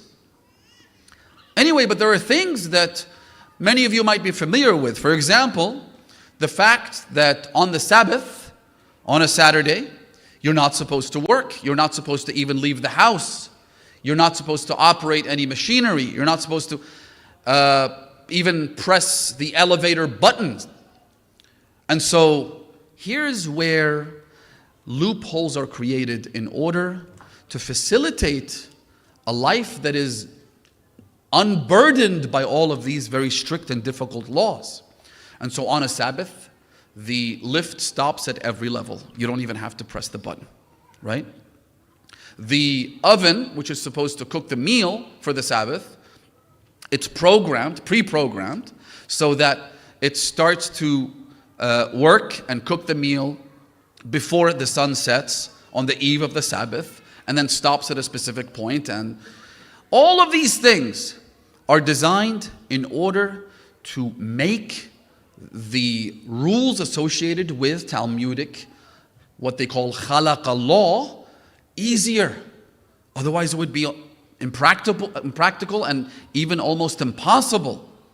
One of the strangest things that I recently came across is the fact that in the island of Manhattan, which is one of the boroughs of the city of New York, it's a massive island, and it's got all of these tall skyscrapers, you know, Wall Street, all that. There is a person who's employed by the city, whose job is to provide maintenance, that is, to a wire that surrounds the entire outer perimeter of the island of Manhattan. I don't know if it's made from copper or a thread or something like that, but there is this wire that surrounds the entire island. And this person, who's an employee of the city, his job is to ensure that the wire is never cut anywhere. Why? The reason is, they've said, okay, we can't work on a Sabbath, we can't leave the house on a Sabbath, so how about we simply declare the entire island of Manhattan as our house? And the way to do that is to draw this boundary around the entire island. By having a wire, I can now declare this as being a part of my house. Where is your fence? Where is your boundary? Well, it's this wire. And as long as it's not cut, I can roam around Manhattan all I want on a Sabbath, no problems at all, because that's a loophole and it works. Which reminds me of the story of Ashab as-Sabt, Allah subhanahu wa ta'ala speaks about these people who lived most likely, according to commentators of the Holy Quran, in the port city of Eilat in the southern tip of Palestine on the Red Sea near Jordan. In this city there was a group of Israelites and they were all fishermen. Ashabus Sabt. These people, their prophet came to them and said, Allah subhanahu wa ta'ala wants you to not fish on Saturdays. What's the harm? It's just one day out of a week. But Allah subhanahu wa ta'ala tests us. Sometimes life gets difficult because Allah designs it to become difficult. It's a test, it's a trial. It's not a walk in the park. We're not in a theme park, right? That's why Allah says, وَمَنْ يَتَّقِ اللَّهِ يَجْعَلْ لَهُ مَخْرَجًا وَيَرْزُقْهُ مِنْ حَيْثُ لَا يَحْتَسِبُ. Allah subhanahu wa ta'ala sometimes pushes us into a very difficult and tight corner, and then He closes all the doors. All the doors are closed. And then He opens one door through haram, just to test us. It's a bait. Then He says, if you observe piety, if you guard against sin, if you don't do the wrong thing, if you don't take that bait, يَجْعَلْ لَهُ مَخْرَجًا. Allah then opens the way for you to come out of that predicament, that problem. وَيَرْزُقْهُ مِنْ حَيْثُ لَا يَحْتَسِبُ. Then the rewards will come flooding in. He will provide for you from sources that you did not expect. I have plenty of examples in my experience dealing with different communities across the globe, friends, acquaintances, people who tell me stories about how they persisted and were patient for a very brief moment when faced with the allure of pleasure, money, power, but they resisted. And Allah subhanahu wa ta'ala rewarded them abundantly.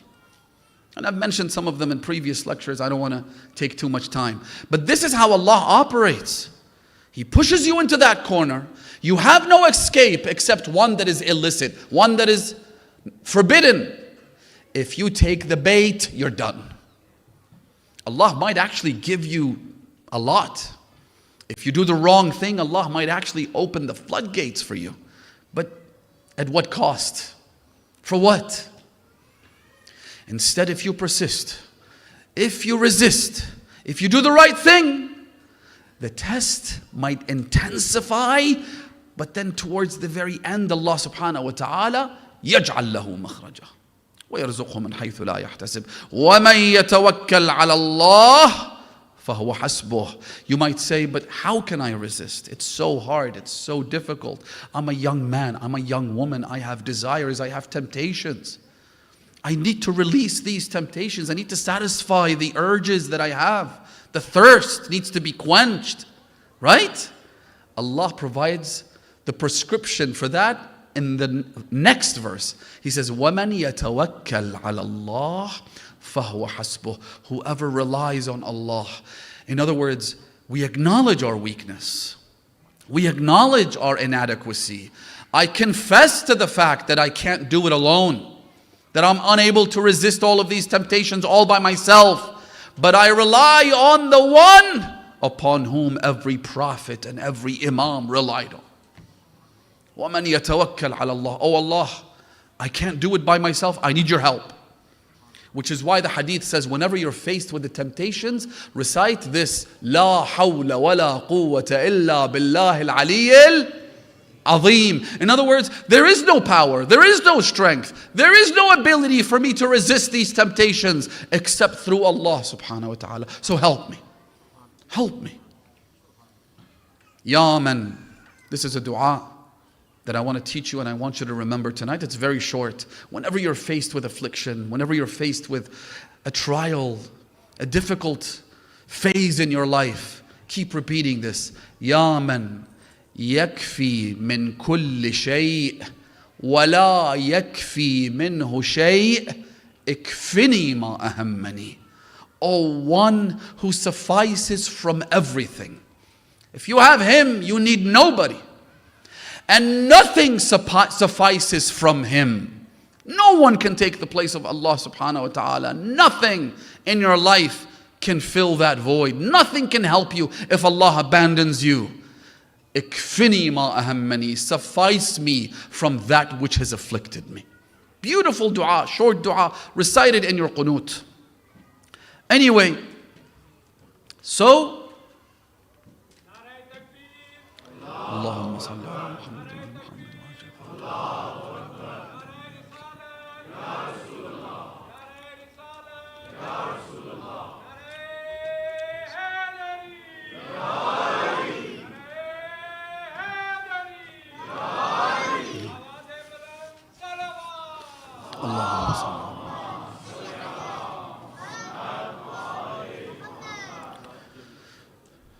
And so their prophet said to them, you shouldn't fish on Saturdays. Fair enough. But Allah tested them. And the test was this. In Surah Al-A'raf, Allah subhanahu wa ta'ala, multiple verses, speaks about the story of the people of the Sabbath. He says that suddenly, every other week, every other day of the week, there'd be almost no fish in the sea, the Red Sea. And on a Saturday, all the fish would come so close to the shore that they could see them. They could see the fish jumping up and down. Now imagine these people, they live off of fishing. They go out on a Sunday, Monday, Tuesday, Wednesday, Thursday, Friday. There's almost no fish or very little of it. They go back on a Saturday when they're not supposed to go. Suddenly they see the sea overflowing with fish. And so they waited for a couple of weeks, 3 weeks, 4 weeks, and it's like, come on. The one day we're not allowed to fish, it's right there, it's right in front of us. And so some of their, you have those people who are really cunning and smart when it comes to these loopholes. They came to them and they said, okay, we've got a workaround. We've got a solution for you. Here's what you do. Every other day of the week, right, you can fish, but there's no fish. So what you do is, on a Saturday, you create a canal that extends from the sea where the fish flock. You build this or dig this channel, this canal, and then you put a net that prevents the fish from going back and swimming in the sea. Right? You do that on a Saturday, but you don't take any of the fish. You don't take them out of the water. You keep them in that canal. And then you go back on the Sunday, all the fish that have gone into that channel, right, that you've trapped, you take them out and you've fished on a Sunday, technically speaking. Right? Technically speaking. You're not doing something that's haram. Instead of calling it interest, let's call it rent. Just change the name. It's easy. Instead of calling it fornication, let's call it a civil marriage. Right? Let's just give it slap on a new title and it becomes perfectly fine. Subhanallah. Subhanallah. Again, as I said, the problem is that these are becoming more and more appealing, and we're inventing new ways of overcoming and stepping over religious teachings and values and laws by simply rearranging the names exactly as they did before us. Allah subhanahu wa ta'ala, His punishment for the people of this Sabbath was that He transformed them into pigs. I mean, the punishment, can you imagine something worse than this? Short of dying, right? They were transformed into pigs. Why? Because they created a loophole to fish on Saturdays. Obviously, their prophet warned them. They tried to get them to change their way. They refused. And they kept saying that technically we're not fishing on a Saturday, are we? It was just a workaround. It was just a loophole. Christianity was no different. Once again, either you have a deficit or you have an inflation of religious teachings and values. There's tampering and distortion happening from beginning to end. Think of the fact that in Paul's first epistle to the Corinthians, in chapter 11 of Paul's epistle, meaning letter to the church of Corinthians, he writes to them that if, this is no endorsement of Paul, by the way, who we believe was the reason Christianity was distorted, right? And the damage he caused to Christianity is, according to our hadith, he was the one who christened Christianity. Nassara Nasara. Right? He's the one who completely disemboweled this religion from its pristine values and the teachings of Isa ala nabiyina wa alihi wa alayhi afdalus salati was salam. Allahumma salli ala Muhammad wa ala Muhammad. But even for people who consider him to be an apostle, someone who received revelation from God, meaning they saw him as a prophet, they still see him as a prophet, and he's more influential than Jesus himself by 10 miles, by a huge margin. Paul writes to the Corinthians in chapter 11 of the first epistle. He says to them that if a woman comes to church or even leaves her house without a head covering, then she has dishonored her head and her hair should be shaved. Do you know any Christian who even knows about this? No. Have you ever heard the Pope talk about this? Any priest enjoin the good and forbid evil? No. Why? Because why would you stir the pot? Why would you do or say something that would upset people and repel people? In a time when more and more people are leaving the church, you don't want to say something that would push them out of the church even more. People now, who wants to wear hijab? Who wants to put a head covering on? Right? Or the fact that in some religious traditions, they have to cover their hair. So what they do is they shave their hair and wear a wig. Again, loopholes designed to make life easier. But is this what God wants from you? Amirul Mu'mineen says, لَأَنْسِبَنَّ الْإِسْلَامَ نِسْبَةً لَمْ يَنْسِبْهَا أَحَدٌ قَبْلِي وَلَا بَعْدِي. I am about to describe Islam in a manner that has never been described before, nor will anyone describe it as such after me. الْإِسْلَامُ هُوَ التسليم. Islam is about submission. It's about surrender. We refuse Cartesian doubt. You know, René Descartes' famous doubt, which says you have to begin by doubting every dimension of your identity. You start with doubt and you build up from there. Says who? Our religion says you start with submission. If you remember 2 years ago, some of you were probably there, when I came from Muharram, I was blessed to be with this wonderful community. One of the nights I said, I'm going to spend the next 20, 25 minutes to establish the fundamental tenets, the primary beliefs of our faith in a rational manner using the faculty of reason. 25 minutes, maybe 30 minutes is what it took me. All the fundamental tenets of our faith, from Tawheed all the way down to Imamah, using reason, using rational thinking. Once you establish those, after that, it's surrender. It's submission. You can ask questions if you want, sure. But ultimately, you have to submit, then ask questions. If you wish to know, if you wish to learn. And you have to ask the right questions from the right people in the right places. Amirul Mu'mineen says, Al-Islamu huwa at-taslim. Islam is submission. وَالتَّسْلِيمُ هُوَ التَّصْدِيقُ. And submission is to believe. In other words, these are the steps, the stages you go through. Then he says, وَالتَّصْدِيقُ. When you believe, وَالتَّصْدِيقُ هُوَ الْيَقِينُ. Then you find certainty. You begin with submission, that's when you reach certainty. وَالْيَقِينُ هُوَ الْأَدَاء. And yaqeen, certainty, is application. وَالْأَدَاءُ هُوَ الْعَمَل. And application is action. It manifests itself. That's the arc that we have to go through.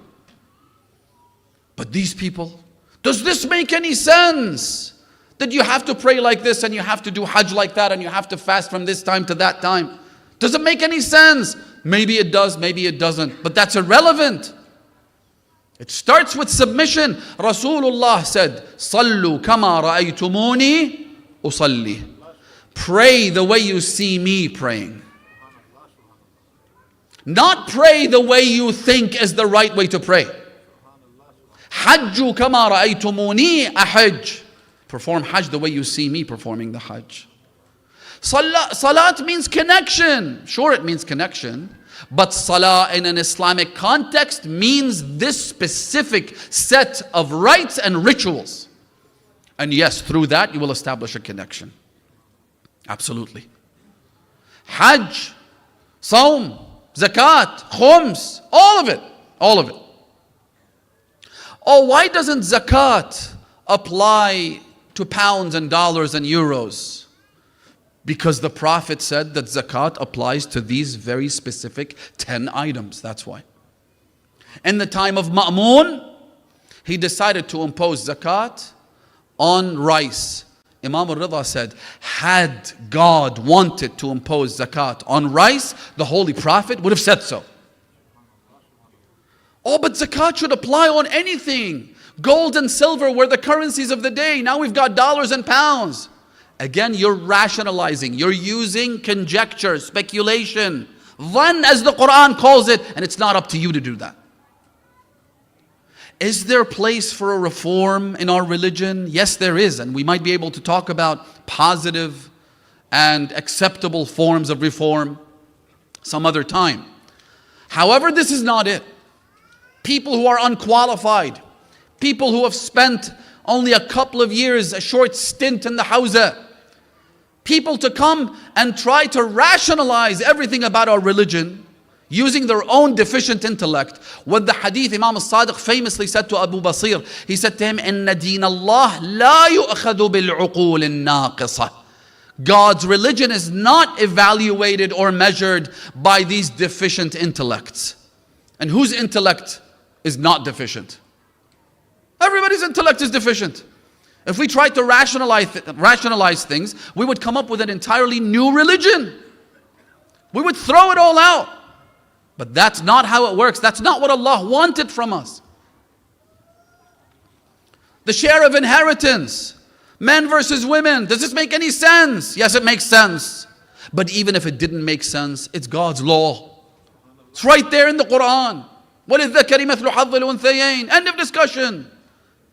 Forget the fact that if two young children, a boy and a girl, let's say they were twins, their parents died when they were, let's say, 7 years of age. When the girl reaches the age of 9, she receives her share of inheritance, whereas the boy has to wait for another full 6 years before he gets his share. Does that make any sense? Why does the girl get her share before the boy? Because God says so. Why is it that a woman is not obligated to provide financial assistance to any male member of her family, but a boy, a man, is obligated to provide assistance to females within his immediate family? Why? Where's the fairness in that? Nobody talks about this. But it's like, why do they get half of the share? All of these things, they're not matters of discussion from an intellectual or rational perspective. They're matters of submission. God said so. I don't get it. I don't understand. SubhanAllah, I remember when the American Heart Association said that drinking small amounts of red wine every night is good for your health. It helps with blood circulation. It's good for the liver or whatever it is they used to say back then. I remember someone came to me and said, "Syed, we've always thought that alcohol was bad for you, and that's why God made it impermissible." I said, "Who told you that is why God made it impermissible? God made it haram for whatever reason in His infinite wisdom. Who said it was because it's harmful?" In fact, if anything, God says in the Quran, وَيَسْأَلُونَكَ عَنِ الْخَمْرِ وَالْمَيْسِرِ, they ask you, O Prophet, about wine and about games of chance, items of gambling. They ask you about them. Tell them, those who are asking you, فِيهِمَا إِثْمٌ كَبِيرٌ وَمَنَافِعُ لِلنَّاسِ. God says there is a grave sin in them as well as benefits for the people. God is telling you right there in the Quran, there are benefits in wine and gambling. وَإِثْمُهُمَا أَكْبَرُ مِن نَفْعِهِمَا. However, their sin is greater than any potential benefit that they might have. It's a matter of submission, brothers and sisters. But try as they may. As I said, previous revelations did it. They happen now as well. And for various reasons, it happened. I was reading about this Pope. His name is Pope John the 12th. Have you heard of him? Pope John the 12th. And he was the Roman prince, so he had a secular position as well as the religious role of being the pontiff. They say that the pontifical palace, in other words, the official residence of the Pope, had been turned into a brothel. And he died while fornicating. You can't even get into the details. He died in that state while committing adultery. Some say somebody killed him because he walked in and he saw him with his... Na'udhu billah. Na'udhu billah. These things have happened. And a lot of these rules, the other day, a few months back, I remember reading about the Anglican Church decreeing that they're going to allow homosexual priests to be ordained on a quote-unquote trial basis.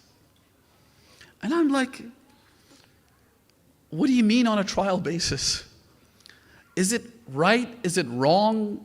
Sodom, Gomorrah, sulfur, divine chastisement, the killing of the entire nation of Sodom, all that. Like, how do you disregard all of that? I'm really interested to know.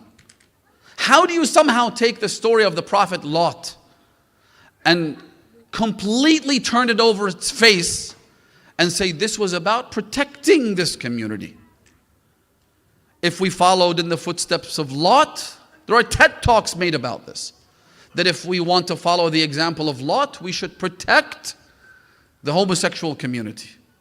Okay, so what's with ordaining priests with this persuasion on a trial basis then? If it's the right thing to do, provide the reasoning using your own scriptures, right? And just do it. But no, there might be a backlash, right?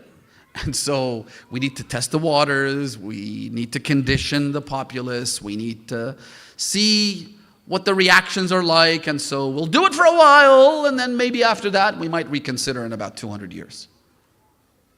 This has already been tried, brothers and sisters. It's happened before, and let's not fall into this trap.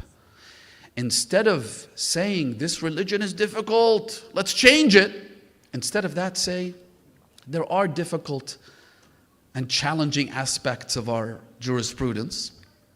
Is there any way that's been prescribed in the Quran and Hadith or by the fundamental religious laws that govern our jurisprudence where my life could be made simpler and easier?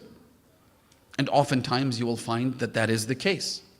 If not, here's what you say, as we say in Dua Kumail, Ya Rabbi, Ya Rabbi, Ya Rabbi, qawwi ala khidmatika jawarihi, washdud ala al-azimati jawanihi. Oh Allah, I'm weak, give me strength. Oh Allah, I lack the ability to be the kind of person that you want me to be, but give me the backing, give me the support. And these majalis, brothers and sisters, they are perhaps the single most critical times of attracting that divine support from Allah subhanahu wa ta'ala. Because you do so in the name of Aba Abdullah al-Hussein. I've read this hadith before. It's something that sends shivers down my spine. But I'll say it again to reinforce this point. Someone came to Imam Sadiq alayhi salam. He said to him, Ya ibn Rasulillah, Allahumma salli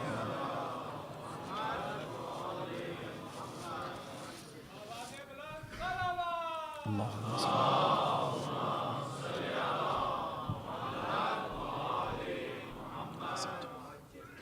He said to him, if the grave of Abu Abdullah al-Hussein was dug today, would we find the Imam's body in it? If it was exhumed, would Imam al-Hussein be found there? So the Imam became rather uneasy. He felt very, very uncomfortable with this question. And then he said to him, Ma a'zama mas'alatak. What a big and profound question that is. Then he said, if you could tell me where the Imam is, I would love to know. So the Imam said to him, Innahu ala yameen arshillah. Imam al-Hussein is seated by the right side of God's throne. And he is looking at two different things. Number one, he's looking at the place where he was martyred. And all those who come to visit him, the Imam looks at them. The Imam catches a glimpse of each and every one of them. So he's always looking there. And the other place he's looking at is wherever there is a gathering where people come together in order to mourn him, those who cry for him. The Imam looks at them too. Then the Imam added something. Ya Hujjat ibn al-Hasan, Ya Amir al-Mu'mineen, Ya Fatima al-Zahra. He said that Imam al-Hussein looks at those who are crying for him. Then he looks up and addresses his father, his mother, his grandfather Rasulullah, and his brother Imam al-Hasan. And he prays for them and asks them to pray for these people. In other words, if you want Amir al-Mu'mineen to pray for you, cry for Hussein. If you want Fatima al-Zahra to pray for you, cry for Imam al-Hussein. Tonight, I want to go and knock on the door of one of the most important personalities of Karbala, even though this personality never set foot in Karbala. I'm talking about Baneen. Baneen changed the entire trajectory of the events of Ashura. She played a pivotal role, even though she was never there with them. Her role began long before Ashura. When Amir al-Mu'mineen went to his brother Aqil, who was a genealogist, someone familiar with the stories and backgrounds of the Arab tribes, and he said to him, "Khirli imra'atan awladatha al-fuhulatu min al-Arab." I want you to find a wife for me, but this wife has to have a very specific set of traits. I want her to be from the lineage of the most powerful Arab men. You see, for Abil Fadl al-Abbas to be born, it required more than his father being Ali ibn Abi Talib. This equation had to be completed. Ali ibn Abi Talib's children, they were great. However, for someone to take the shoes, the place of Abbas, he had to have a mother like Baneen. She sacrificed so much for Imam al-Hussein, including her name. Her name was Fatima bint Huzam al-Kilabiyah, and yet she refused to be called in the name of Fatima Zahra. Instead, she would be addressed as Ummul Baneen, meaning the mother of the boys, the mother of the children. She sacrificed everything. And then after Ashura, she also said, stop calling me Ummul Baneen. Where? When she said, La tad'uwanni wayki Ummul Baneen. Don't call me the mother of the children, the mother of the boys anymore. Why ya Ummul Baneen? تذكريني بليوث العرين, because you remind me of my cubs. You remind me of Abbas, Ja'far, Uthman. You remind me of my boys. Law تدعوني week أم البنين, تذكريني بليوث العرين. كانت بنونا لأدعى بهم. I used to have boys and people called me by their name. واليوم أصبحت ولا من بنين. And today I have lost all of them. They say Ummul Baneen used to go to the Baqi' cemetery and mourn her children. She had created tombstones for her boys. She would sit by those tombstones, cry over her children, such that her sighs and her cries would make everyone who heard her voice cry, including Marwan ibn al-Hakam. Marwan, with his enmity towards Bani Hashim, would pass by Ummul Baneen in Baqi' and he would cry as well. Law تدعوني week أم البنين, تذكريني بليوث العرين. كانت بنونا لأدعى بهم, واليوم أصبحت ولا من بنين. يا ليت شعري, but I have one question for you. يا ليت شعري كما أخبروا بأن عباسا قطيع اليمين. Is it true that the hand of my boy Abbas was severed? When Bishr ibn Hadlam came to Karbala, Imam al-Sajjad told him, go, make the announcement, tell them what has happened. Bishr entered the city before the caravan. He called out, Ya Ahla Yathrib la muqama lakum biha, قتل الحسين فأدمعي مدرار, الرأس منه على القناة. أيوة ويلاه, الجسم منه بكربلاء. His body is in Karbala and his head is raised high on a lance. Ummul Baneen rushed out of her home. She came and approached Bishr ibn Hadlam. She said to him, I don't know what your name is. Tell me about my son Hussain. Bishr said, who is this woman? They said, this is Ummul Baneen. So Bishr wanted to gradually break the news to her. He said, Ajarakillah biwaladiki Ja'far. Ya Ummul Baneen, I wish to console you on your children, one after the other. Every time he mentioned their name, Ummul Baneen would say, Ana ومن تحت الخضراء فداء لأبي عبد الله. May my soul and the soul of my children and everyone under the heaven be ransomed for Abu Abdullah. When did I ask you about my children?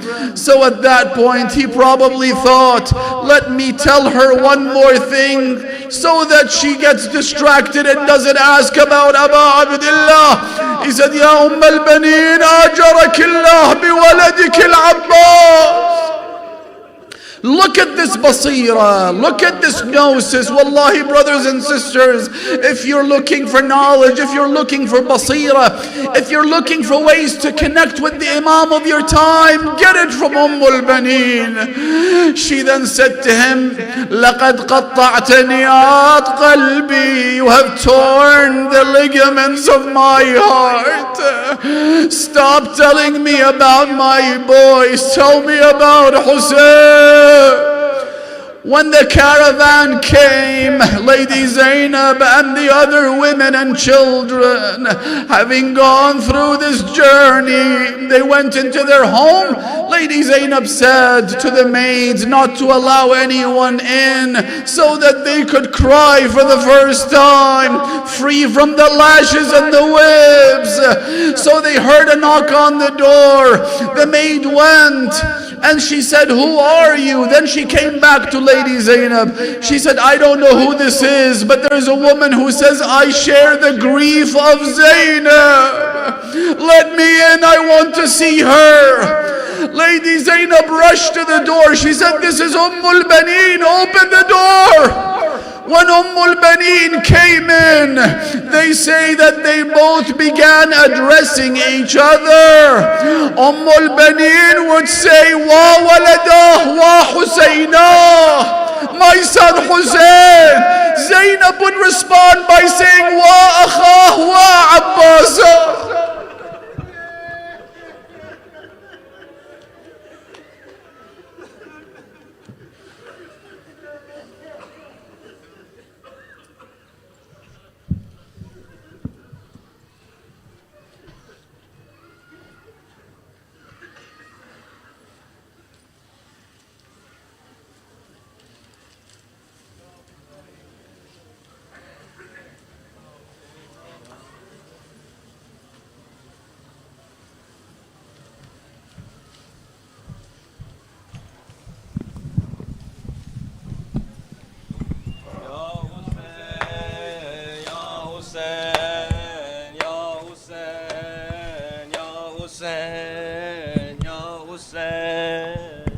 Hussain, Ya Hussain, Ya Hussain, Ya Hussain, Ya Hussain, Ya Hussain, Ya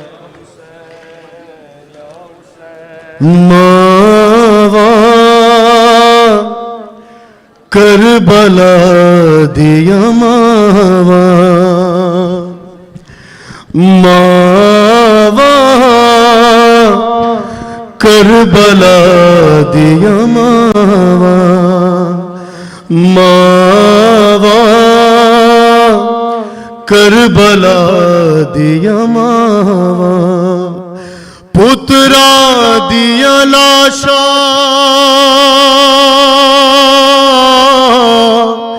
de tukde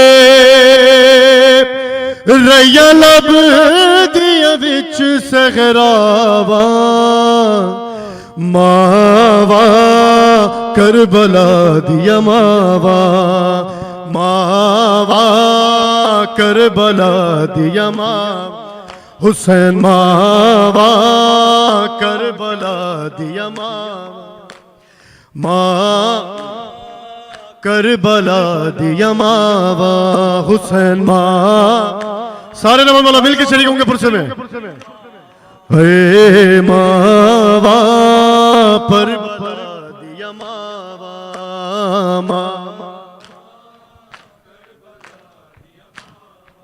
Hussain मावा Karbala दिया मावा पुत्रा दिया लाशा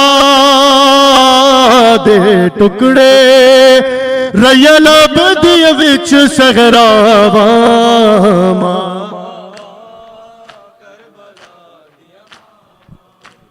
Mawa Karbala diya Mawa Putra diya lasha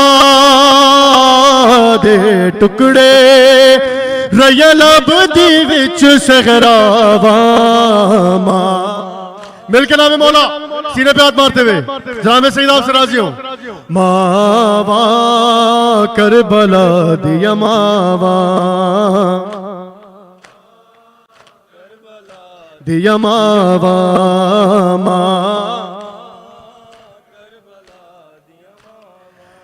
ہے صبر دے مالک نو سیڑ لیلا آکھے اذن جے دے ویتے میں صبر دی سانج چ ہائے اکبر دے سینے چو سانگ گٹاوا حسین حسین دیا ماوا ماوا کربلا دیا حسین ماوا کربلا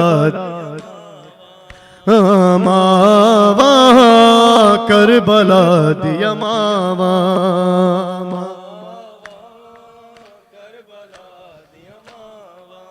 ہے صبر دے مالک نو سیڑ لیلا آکھے اذن جے دے ویتے میں صبر دی سانج چ ہائے اکبر دے سینے چو سانگ گٹاوا ماں حسین حسین ماوا کربلا دیا ماوا کربلا دیا ماوا ماوا ہے آنکھیں ماں قاسم دی ماتے احسان کری تیرے تئی لڑ داروی تیرے ٹکڑے مطابق ہے بدنیا نے میرے ویر حسین دی صحابہ حسین حسین جو ماتی مولا کے ماوا کربلا ہے آنکھیں قاسم دی آنکھیں ماں قاسم دی ماتے احسان کری تیرے تئی لڑ داروی تیرے ٹکڑے مطابق ہے بدنیا نے میرے ویر حسین دی صحابہ ماں حسین جناب سید آپ سے راضی ہوں یہی ہے کلام مولا ہے ماوا کربلا دیا ماوا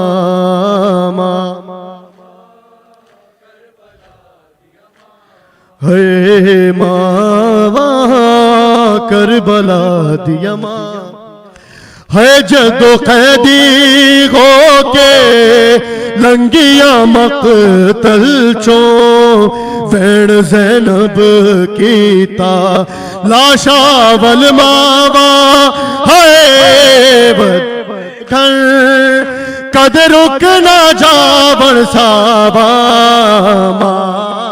حسین حسین واہ کربلا دیا ماوا ہے جدو قیدی ہو کے لنگیا مقتل چوں وین زینب کیتا لاشا والماوا ہے نا ویکھن قد رکنا جاون صحابہ ماوا کربلا دیا ماوا مل کے نام مولا شریک ہوئے پرسے میں ماوا کربلا دیا ماوا کربلا دیا ماوا ماوا حسین زینب نے کیا کھول عابد اکھیاں جیت سوار کیا میں نو شام غریبا ہے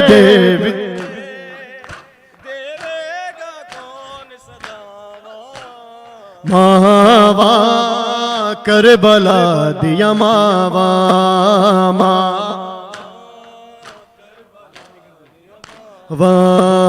ماوا کربلا دیا واوا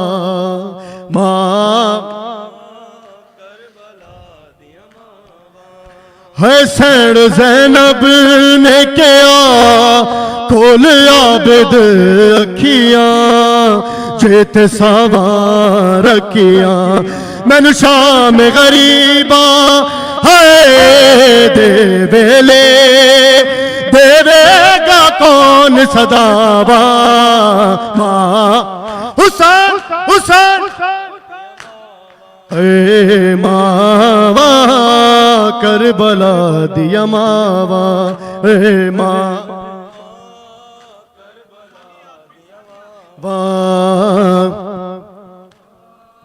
کربلا دیا ماوا پترا دیا لاشا دے ٹکڑے ریا لب دی وچ صحراوا کربلا دیا ماوا ماوا کر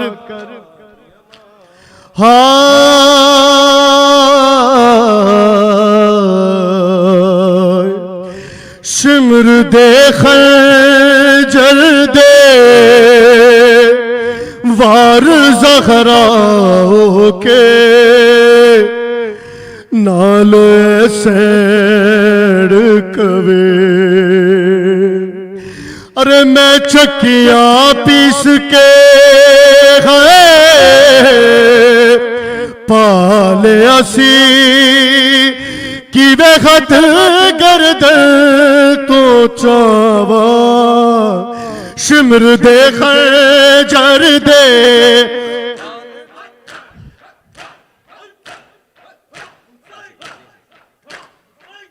ہے شمر دے خنجر دے پاڑ زہرا رو کے نالو سیڑ کوے میں چکیاں پیس کے پالے اسی کی بے خط گردن تو چاوا کربلا ہے ماوا کربلا دیا ماوا ہے ماوا کربلا دیا ہے صبر دے مالک نو سڑ لیلا کے اذن جے دے ویتے میں صبر دی سانج چ ہے اکبر دے سینے چو وانگ ہٹاوا حسین حسین ماوا کربلا دیا ماوا کربلا دیا ماوا پترا دیا لاشا دے ٹکڑے ریا لب دی وچ صحراوا دیا ماوا ماوا کربلا دیا ماں ہے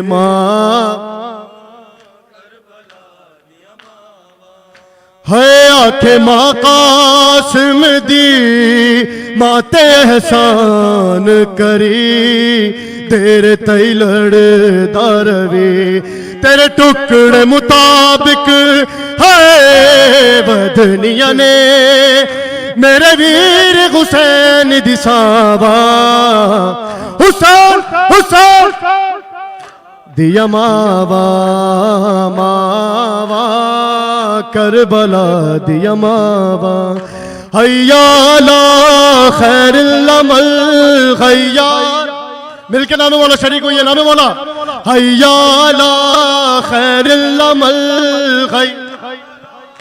نام مولا مل کے حیا لا خیر العمل